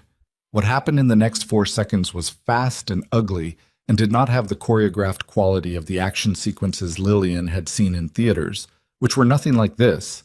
No clarity, no camera angle that made sense of the geometry, just bodies in a small space making rapid, violent decisions about distance and momentum. Grant hit the table. Documents went. One laptop slid to the floor. The man from the wall had something in his hand that wasn't a gun, but was held like one, and Grant had his wrist, and they were in the specific grinding, straining contest of two people of similar size and different motivations finding out which motivation was stronger. The second man from the wall moved toward Lillian. She stepped back. Her heel caught the edge of the concrete step at the entry, and she went down hard on one knee, the impact sending a white bolt of pain up her leg that she processed and filed and ignored because the man was still moving and she was on the floor, and there was a 3-second window between where he was and where she was, and she used it. She grabbed the laptop that had slid to the floor. She threw it at his face. Not accurately. It caught his shoulder and he flinched, and that flinch was enough. She got up, got the table between them, and he pulled up and looked at her across it with an expression that had lost its apologetic quality entirely. Outside, the sound of vehicles stopping, voices. The helicopter was closer. The front door burst open. Damien Vescari came through it first, which she hadn't expected, and she'd somehow assumed he would be the kind of man who sent people into rooms and waited outside them. But apparently that assumption didn't hold in all circumstances because he came through the door with 2 of his men behind him and took in the geometry of the room in approximately 1 second, and said something short and specific. She didn't catch, and the 2 men moved. What followed was loud and brief and unpleasant in the compressed, percussive manner of violence happening in an enclosed space with hard floors. The man who had been approaching Lillian got as far as reaching the edge of the table before one of Damien's men put him on the ground with the specific, efficient economy of someone for whom this was maintenance rather than escalation. The other man, the one wrestling with Grant, released him as the second of Damien's men arrived at his position, and Grant staggered back against the wall, breathing hard, his jacket torn at the shoulder and the cut on his hand reopened and leaking down his fingers. Damien stood in the center of the room. He looked at Lillian. "Are you hurt?" "No. Her knee was going to be spectacular tomorrow. There are more of them outside." "We know." He was already looking at the 2 men his people had taken to the floor. "There are 4 vehicles on the East Access Road. Federal agents are on the main road approximately 8 minutes out." He looked at her again with a directness that had a quality she hadn't seen from him before. Not the detached, instrumental quality of the courthouse, but something more immediate. "You should not be in this room. I'm the only person in this room he'll talk to." Damien looked at Grant. Something passed between them that had nothing to do with her. The specific mutual assessment of 2 people who have understood each other at a distance for a long time and are now in the same physical space for the first time. "Vescari," Grant said. His voice was rough. He pressed the back of his wrist against the cut on his hand. "I should have—" He stopped. "It doesn't matter." "No," Damien said. "It doesn't. Who's on the East Road?"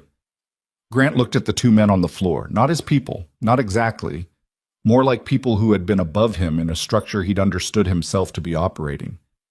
"Volkov's people? Or the other side of it?" Damien said nothing. Grant laughed again. That evacuated of humor sound. "It's Volkov, the structure I've been—" He stopped, looked at Lillian, "Dat." The expression on his face was the strangest thing she'd seen from him yet.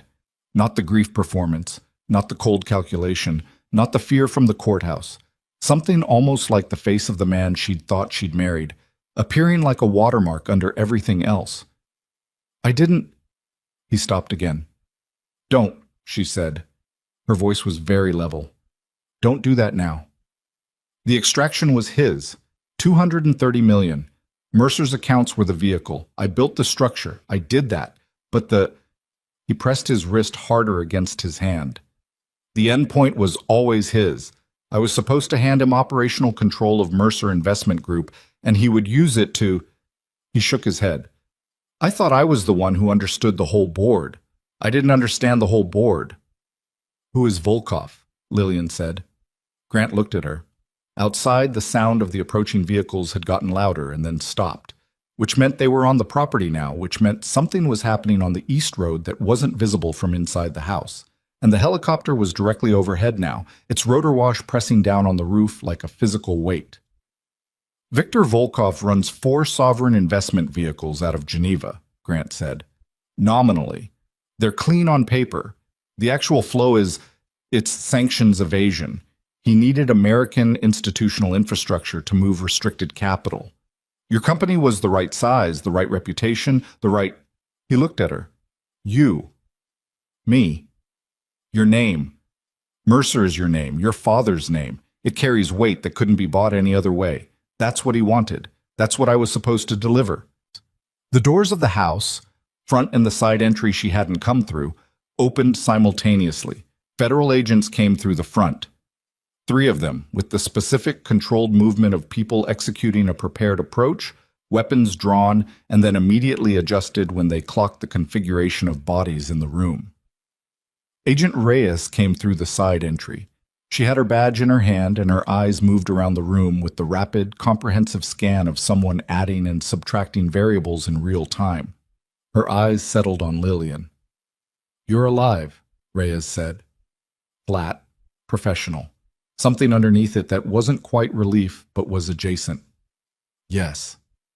Reyes looked at Grant, at the 2 men on the floor, at Damien's people who had not moved, at Damien himself who had not moved, and who returned her gaze with the specific, composed equanimity of a man who has calculated this moment in advance and found his position in it acceptable.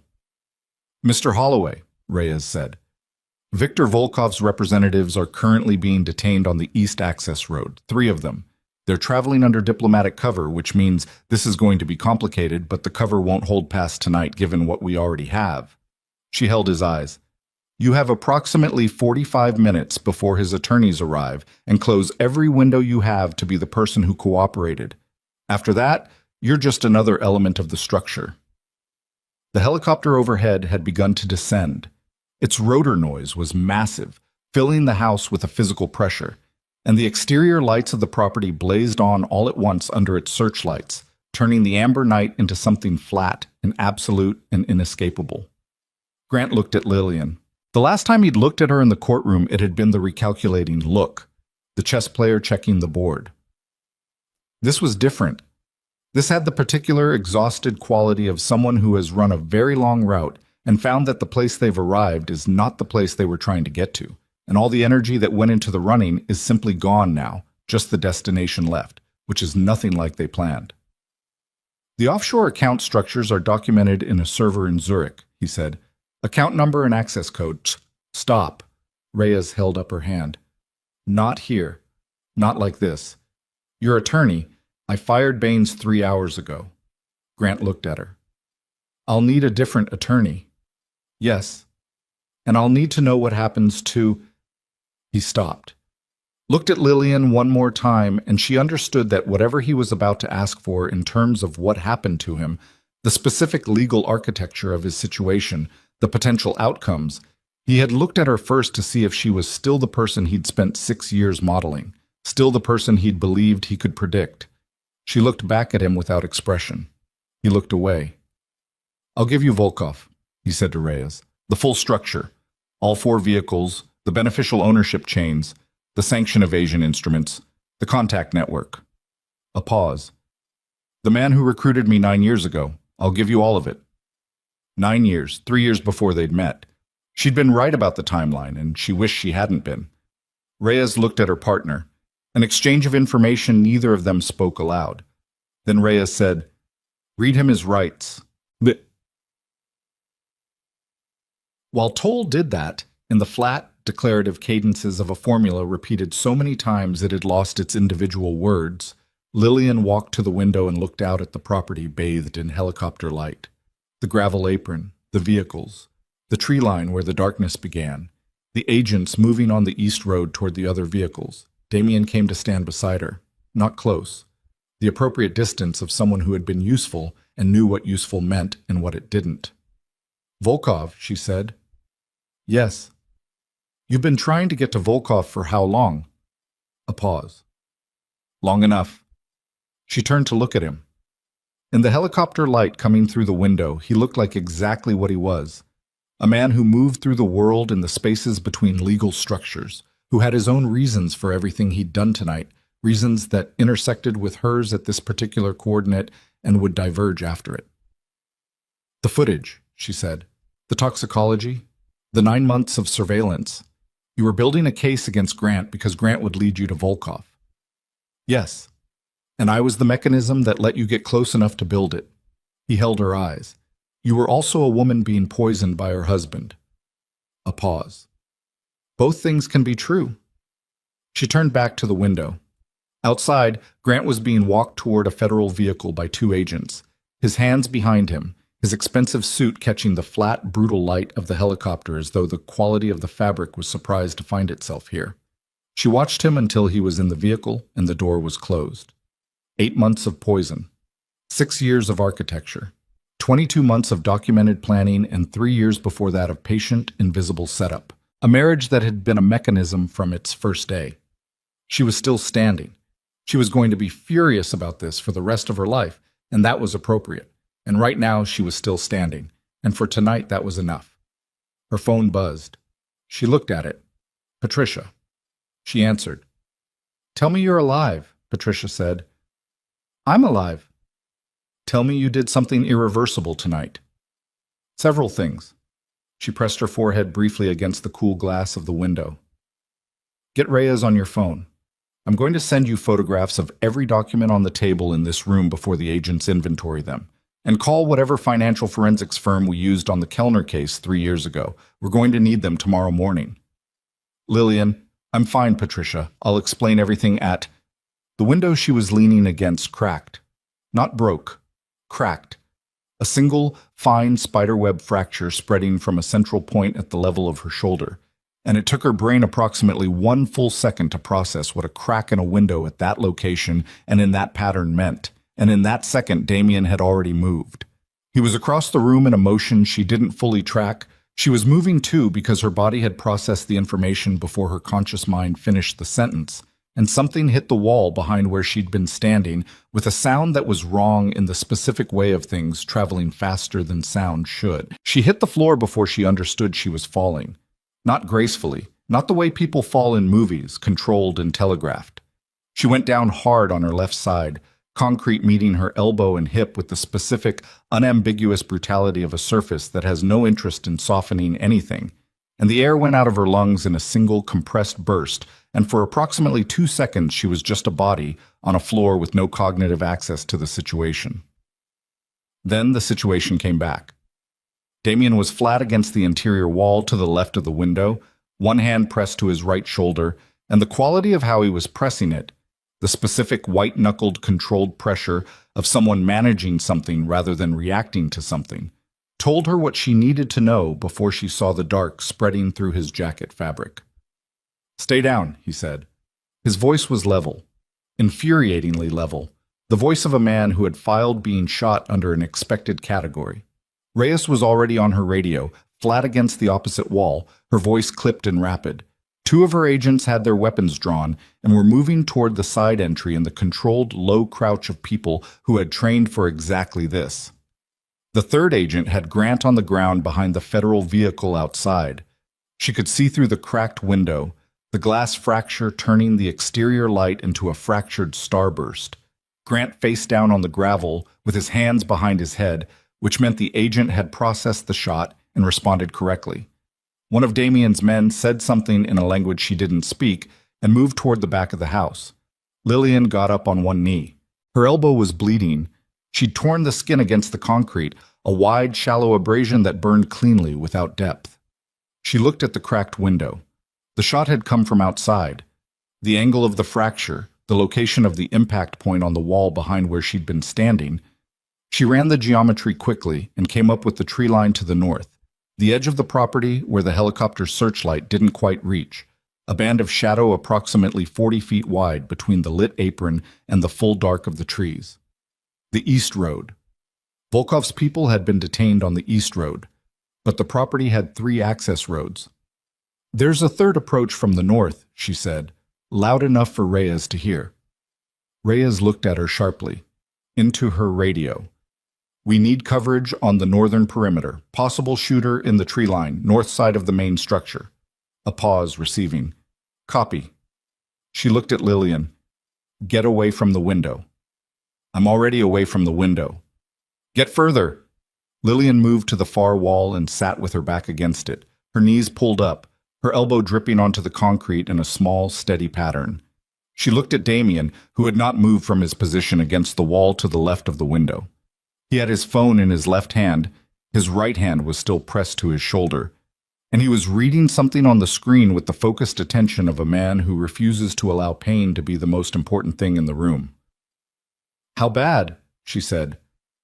Manageable. He looked up. You're bleeding. Concrete, not a bullet. He looked back at his phone. There were supposed to be only 3 vehicles on the East Road. A pause. There were 4. The 4th wasn't there when we arrived. It came in after. He said something to his remaining man. The man moved. Outside, she heard the helicopter reposition, the rotor sound changing pitch as it swept north, the searchlight swinging, and then from that direction, 2 sounds in rapid sequence that she identified correctly and didn't let herself process emotionally. Then voices on the radio and Reyes exhaling slowly through her nose. Shooter is down, Reyes said. Flat, professional. He's alive. Barely. The room was very quiet for a moment. The helicopter held its new position. The searchlight blazed across the north face of the property, turning the tree line into a stark black and white photograph of bare branches and late November underbrush. Lillian looked at the blood dripping from her elbow onto the concrete floor and thought about the 7 months she'd spent believing she was losing her mind, and the specific texture of that, the way you begin to doubt the thing doing the doubting, the way certainty becomes a resource that depletes. And she thought about sitting in courtrooms while people she'd trusted testified against her with the smooth, assured language of people who had been paid to be certain. And she thought about Grant's face when the footage played, the 3 seconds of emptiness before the grief came back. She thought about all of it, and she didn't cry, because she was going to get through the next several hours first, and then she was going to cry somewhere private where no one needed anything from her. For now, there was still work. Bamitisham. The medics arrived 12 minutes later, summoned by the federal response team. They went to Damien first because his injury was interior rather than surface, and he submitted to their attention with the specific, slightly impatient compliance of a man who understood the necessity without welcoming the vulnerability. The bullet had entered the lateral deltoid, through and through, which the medic said was fortunate, which Damien received with an expression of minimal gratitude. They cleaned Lillian's elbow and wrapped it, and she answered their questions and then went to find Reyes. Reyes was outside, on the gravel apron, coordinating 4 different threads of response simultaneously through 2 phones and a radio. She saw Lillian approaching and held up one finger. Wait. And finished a conversation and lowered the phone. The 4th vehicle, Lillian said, one of Volkov's secondary assets. A local contractor, American, hired through 2 layers of cutout. He had a position in the tree line before we arrived. He was waiting. Reyes paused. He was waiting specifically for this scenario, a fallback instruction in case the primary team was interdicted. He was supposed to ensure Grant didn't cooperate. Grant, yes, and potentially you. Reyes held her eyes. The data you're carrying eliminates a significant portion of the cover structure. You became a target when you walked into this property tonight. Lillian absorbed that. Grant saved my life in that room. When he told them the drive was already in the record, that destroying it would create more problems. He was protecting himself, but the effect... Yes. Reyes said it without additional commentary. The moral complexity of the thing was not, apparently, something she needed to narrate. Where is he now? Federal custody. He's already called an attorney, not Baines, someone from Washington. He wants to cooperate. He's been very clear about that. Reyes looked at the vehicle Grant had been loaded into, still on the apron. What he's offering on Volkov is significant. We've been trying to build a case on Viktor Volkov's American operation for 3 years. Your husband was the keystone of that operation. Without him, we had circumstantial threading. With him, She stopped. It changes things substantially. Lillian looked at the helicopter, still holding its northern position, searchlight burning down into the tree line like an accusation. What happens to Grant? That's a conversation between him, his attorney, and the Department of Justice. I can't tell you what the outcome is going to be. I know you can't tell me. She looked back at Reyes. I'm asking what you think. Reyes was quiet for a moment, a long, assessing quiet.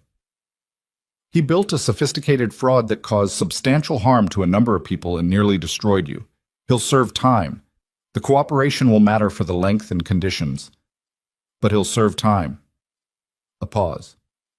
Is that enough for you? Lillian considered the question with the serious attention it deserved.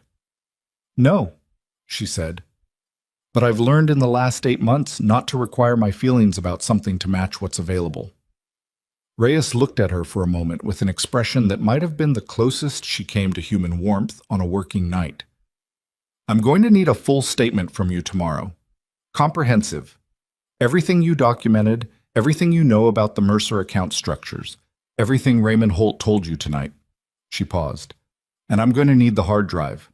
Lillian reached into her coat pocket, produced it, held it out. Reyes took it. You made copies. I made copies. She said it without apology.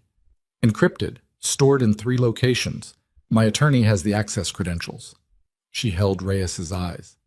For the case, not for anything else. Reyes pocketed the drive. Good night, Ms. Mercer.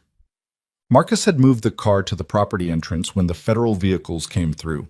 When she walked back down the gravel drive, she found him exactly there, parked just off the road with the engine running and the heat on inside. She got in, sat down. The seat was warm. She pressed her wrapped elbow against her side and looked out the windshield at the tree line and the night and the distant wash of helicopter light. Marcus said nothing for approximately 90 seconds. Then, do you want to go home? She thought about the house, the bedroom she'd slept in for 6 years with the beige ceiling and the residual smell of Grant's cologne. The kitchen where he'd prepared her morning medication with such devoted, attentive care. The bathroom cabinet where 17 documented instances had happened inside what she'd understood to be the private architecture of her own life. No, she said. Take me to the office. Ms. Mercer, not to work. I just don't want to go to the house tonight. She looked at him in the mirror. There's a couch in the executive lounge on 21. I've slept on it before, during the Hendricks merger. He held her eyes in the mirror for a moment. Then he put the car in gear. She slept 4 hours on the lounge couch with her coat pulled over her and woke before dawn to the specific quality of silence that large empty buildings have in the hours before the people who use them arrive. The city outside the windows was still mostly dark, a handful of lights across the skyline burning with the particular resolution of things that never fully turn off. She lay there for a moment and let the events of the last 24 hours settle against her in their full weight. She did this deliberately, the way you press a bruise to understand its true extent. The courtroom in the morning, which felt approximately 6 years ago. Langford's testimony. The conference room with Reyes. Raymond in her office with his devastated, guilty face. The drive north. The house. The window cracking. Concrete against her elbow. Damien's hand pressed to his shoulder with that infuriating composure. Grant's face when he told them about the drive. The specific expression of a man doing one decent thing inside a structure built of indecent ones, and what that was worth or wasn't worth, and the fact that she was going to have to decide over time rather than right now. She got up, found the small bathroom adjacent to the lounge, and washed her face and looked at herself in the mirror. The reflection was still the sharp-edged, hollow-eyed version from the courthouse. But something was different in it. She looked at it for a while and located the difference. It wasn't in the features. It was in the eyes themselves, the quality of what was happening behind them. For 8 months, behind her eyes, there had been a woman who was losing the argument about her own reality, constantly revising, constantly uncertain, constantly fielding the question of whether the ground she stood on was solid or whether it was her perception of it that was failing. That woman was gone. What had replaced her was not comfortable or particularly at peace, but it was certain in the specific way of someone who has had their reality dismantled and reconstructed from primary evidence and now knows exactly what it's built on. She went back to her office, made coffee in the small machine on the credenza that was supposed to be for client meetings, opened her laptop, started working. What? Patricia arrived at 7:45 with 2 bags from a bakery on Michigan Avenue and the expression of a woman who had also not slept adequately but had decided that was a condition to be managed rather than acknowledged. "Your elbow," she said, looking at the bandage. "Concrete. I'm fine. Sit down." Patricia sat, opened one of the bags, put a container of coffee in front of Lillian. "Reyes called me at 6. She wants the full statement this afternoon. I told her 2 o'clock. Fine. She also told me that Raymond Holt presented himself at the FBI field office at 11:45 last night and requested to make a full statement. Apparently whatever you said to him in this office was persuasive. I told him the truth about his timeline." Lillian drank the coffee. It was better than the machine coffee. She filed that information. "What do we know about the board members?" 4 of them, as you suspected. Sandra Chu, Marcus Webb, Daniel Rice, and Aaron Tolar. All 4 have received federal target letters as of this morning. Chu resigned her board position at 7:10, which is... Patricia checked her watch. 22 minutes ago. The others haven't moved yet. Sandra Chu in the gallery doorway, looking back. The specific complicated expression. Lillian put a name on it now. The expression of someone watching a plan that they're involved in, beginning to produce consequences they'd been assured would not reach them.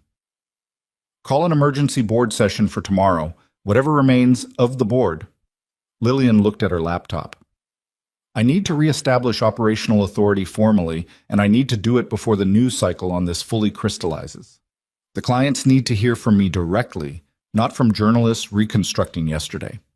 "There's also the question of your personal situation," Patricia said carefully. "The house. I'll sort the house. Not today." She looked at her attorney. "Is the guardianship order fully vacated?" Judge Carver filed the formal vacatur this morning at 6:48. Every document, every restriction, every piece of that proceeding has been struck from the record. Patricia paused. She also, apparently, filed a formal judicial complaint against Dr. Langford with the medical board, which is somewhat outside her usual practice and suggests she's not happy. Lillian thought about Judge Carver's face in the courtroom. 19 years on the bench. The very specific way she'd said what she had heard was among the most systematic abuses of the guardianship system she'd encountered. "No," she said. "I don't imagine she is." Yes. At 10 in the morning, Damien Vescari's attorney, Carter, who appeared to function on no sleep and something approximating professional satisfaction, called and informed Lillian that Damien was in a hospital in the city having his shoulder attended to properly and was expected to be discharged that afternoon. Lillian asked for the hospital name. Carter gave it. She went at noon. The room was private, which was obviously how it was going to be. He was sitting up in the bed when she arrived, his jacket gone, his right shoulder bandaged, and he was reading something on a tablet with the focused attention of a man who had not particularly adjusted his daily schedule to accommodate a bullet wound. He looked up when she came in. "Put the tablet down."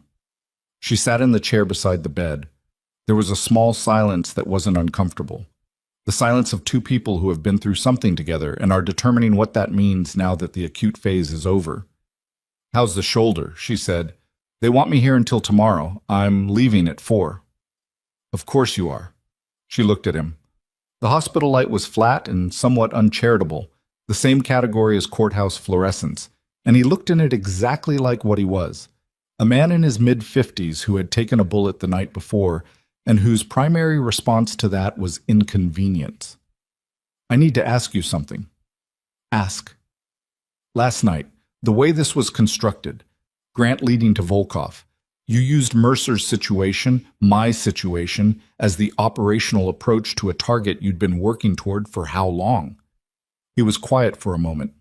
Not evasive, she'd learned enough about his particular way of being in conversation to distinguish between the two, considering. 11 months, he said, from when I became aware of what was being done to you to last night. And before that? Before you were aware of what was being done to me. Volkov has intersected with my interests for a longer time than 11 months. He held her eyes. What you're asking is whether what happened to you was useful to me. Yes. The answer is yes. No qualification, no softening, just the flat acknowledgement of a man who had decided that the truth, delivered plainly, was more respectful than a careful construction of it. Your situation provided access to a structure I couldn't reach through other methods. I would not have manufactured your situation. I didn't manufacture it. But when it existed, I used it.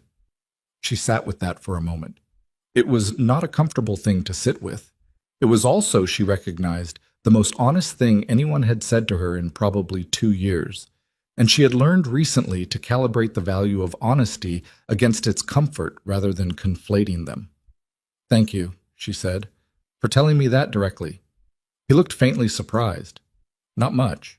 Just a small adjustment around the eyes. What will you do now?" "Rebuild." She looked at the window. The city was visible, a gray December sky, the architectural geometry of the skyline doing what it always did, which was stand there being enormous and indifferent. Fire the 4 board members, restructure the compliance architecture, hire outside counsel to conduct a full audit of the account flows, and notify every client individually. She paused. Establish a foundation for guardianship abuse victims. There are people who went through what I went through and didn't have a Damien Vescari walk through the courtroom door. "No," he said. "Most don't." She looked back at him. "The foundation is going to need legal counsel who understands how these schemes are structured. I'm going to need someone who can advise on the financial architecture of manufactured incompetence cases." A pause. "I'm not asking you to do that." "I know you're not. I'm saying the work will exist, in case it's relevant to your interests." The corner of his mouth moved, not quite a smile. The small, controlled acknowledgement of a man who had understood a subtext and was choosing to receive it exactly as offered, no more. "I'll keep that in mind." She stood, picked up her coat from the back of the chair. "Volkov? He'll be indicted. The cooperation agreement Grant is negotiating will produce enough for an indictment, whether he's extradited." A pause. "That will take time. But it's moving. It's moving." She put her coat on. Looked at him once more in the flat hospital light. The specific strange man who had walked through a courtroom door and stopped a proceeding that was designed to end her, who had his own reasons for everything he'd done and had told her so plainly, who had taken a bullet in a farmhouse north of the city with the composure of someone for whom being shot was an administrative inconvenience. "Get out of the hospital before 4 if you want," she said. "They can't actually stop you." "I know," he said. "I'm staying until 4 to make Carter feel better." She almost laughed. The almost laugh was the closest thing she'd produced to actual laughter in 8 months, and it felt, physically, like something releasing that had been compressed for a very long time. "Feel better, Mr. Vescari?" "Miss Mercer." He picked up the tablet. "Don't walk in front of any more windows tonight." She left. The board session happened the following morning. Whatever remained of it, 5 members, 2 of whom looked like they'd survived a natural disaster, and 3 of whom looked like they were still in the middle of one, convened in the main conference room on the 20th floor under the specific gravity of a situation that had no precedent in Mercer Investment Group's history. Lillian ran the session. She was brief.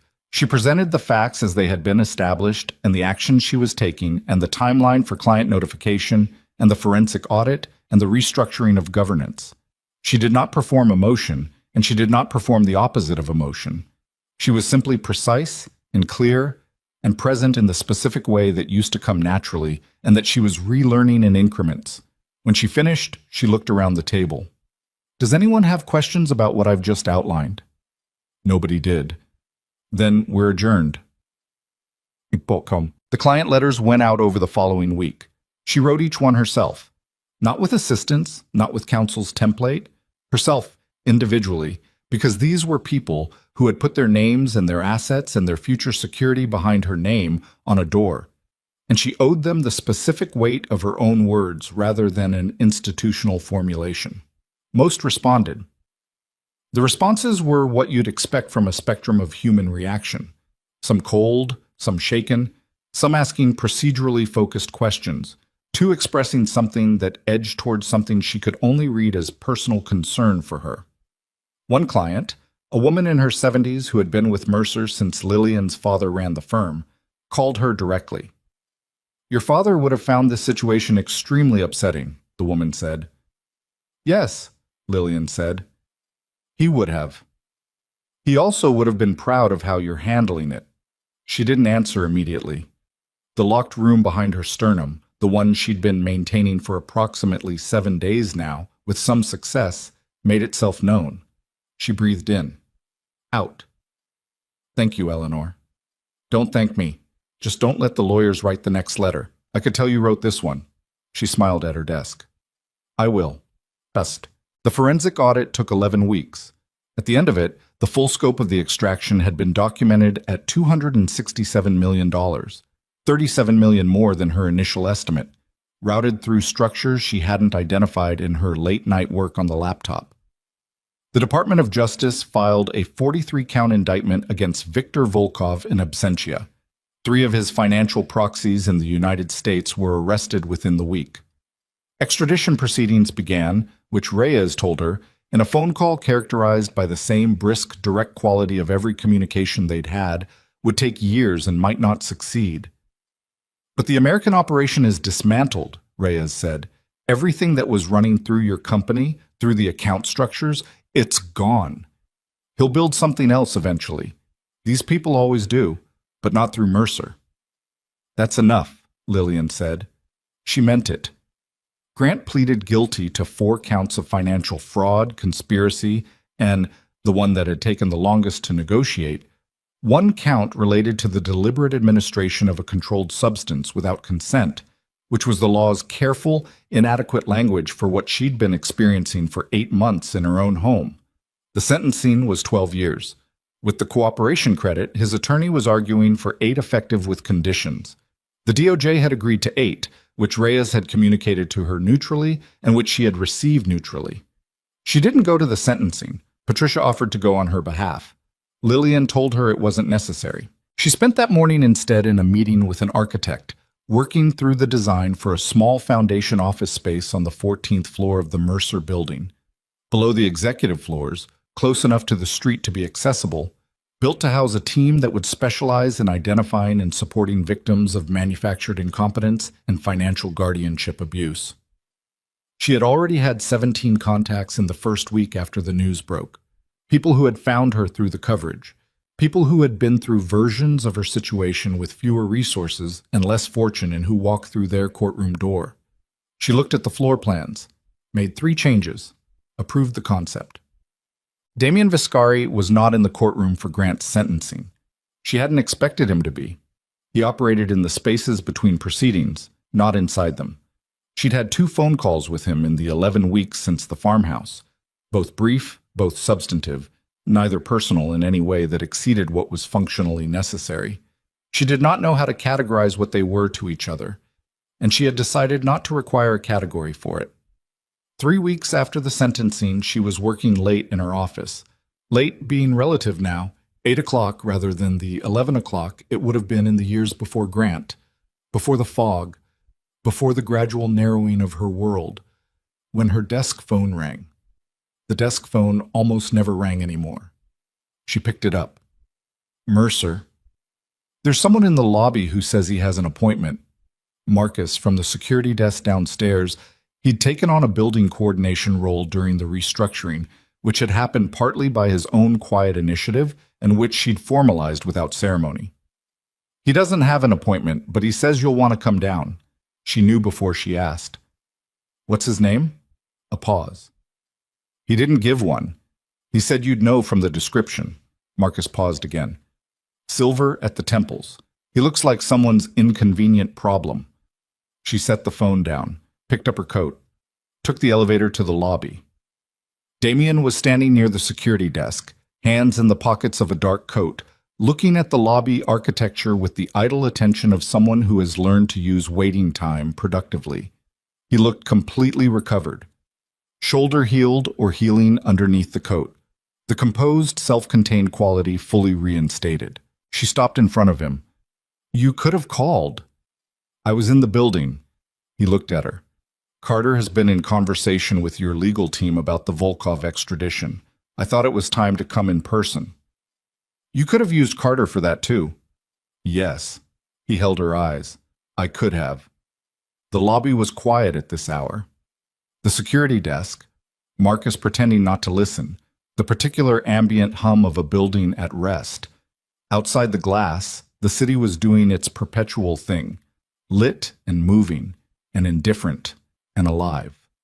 She looked at Damien Viscari in the lobby of the building that bore her name and thought about the calculus of what she owed him and what he'd taken from her, and the specific complexity of the fact that both of those things were true simultaneously and were going to remain true, and that she was old enough and battered enough now to hold a complexity without requiring it to resolve. The Foundation is hiring an advisory board, she said. I need someone who understands how financial predation is structured at the level where it intersects with legal systems, how these operations are built, how they choose targets. She held his eyes. I'm not asking you to be on a board. I'm asking if you know people who understand this structure from the inside and might be willing to translate it into a language that helps people recognize when it's being done to them. He considered this with the seriousness it deserved. I know people. I thought you might. Another pause. Something in the lobby light shifted. Cloud movement outside, maybe, or simply the hour changing the quality of the city beyond the glass. How are you? He said. Just that. No frame around it, just the question. She took a breath. The answer was not simple, and she didn't make it simple. Better than 8 months ago, different than before that. She looked at her hands, then back at him. I spent 6 years of my life inside a plan I didn't know existed. I'm still sorting out which parts of that time were real and which were constructed for me. A pause. Some of it was real. That's the part that's hardest. He nodded. Once. The nod of someone who has been told something true and is receiving it as such.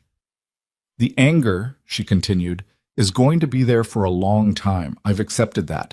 I'm building something with it instead of just carrying it. She looked at him steadily. I'm going to be all right. It wasn't performance. It wasn't the brave declaration you make in movies right before the swell of music tells you how to feel. It was something quieter and more durable than that. The specific, flat-footed acknowledgement of a woman who had been systematically dismantled and had rebuilt herself from the raw material of what she actually was, without the benefit of illusions about what that process felt like. Damien looked at her for a long moment. Yes, he said. I believe you will be. He turned toward the door, paused with one hand on the glass. The Volkov extradition, he said, without turning around. It will take time, but it will complete. How do you know? A pause. Because I'm going to ensure it does. He pushed the door open. The cold December air came through for a moment, carrying the smell of the city, exhaust and river, and the particular metallic edge of a night that was going to snow. Good night, Ms. Mercer. The door closed behind him. She stood in the lobby and watched him cross the plaza outside. The particular way he moved through the lit and populated spaces of the world, precisely occupying his own gravity, disappearing into the stream of the city without effort. Marcus said quietly, He doesn't have an appointment next time either. I know. She turned back toward the elevator. That's fine. She went upstairs, sat at her desk. The city spread out beyond the floor-to-ceiling windows. Billions of dollars moving invisibly through the dark in every direction, through structures clean and obscured, through names trusted and names fabricated, through the specific ancient human machinery of people trying to accumulate what they believed would make them safe. She opened her laptop, found the draft of the Foundation's mission statement, which she'd been writing and revising for 3 weeks and had not yet finished. She read what was there, found the sentence she'd been circling around for 3 weeks, the sentence that was supposed to say what the Foundation existed to do, in language precise enough to be useful and human enough to be real. She deleted the draft sentence, typed a new one. We exist because the most sophisticated crime is the one that uses a person's trust against them, and because the people best equipped to recognize it are the ones who survived it. She read it twice. Left it. Outside, the first snow of December began to fall across the city. Light and early, coating the plaza where Damien had walked, covering the cold geometry of the streets, settling on the glass of 37 floors of a building that bore a name she had spent 11 years earning and 8 months defending and would spend the rest of her working life making mean something worth the cost of keeping it. She turned back to the screen. She had work to do, and she was, for the first time in a very long time, exactly the person capable of doing it.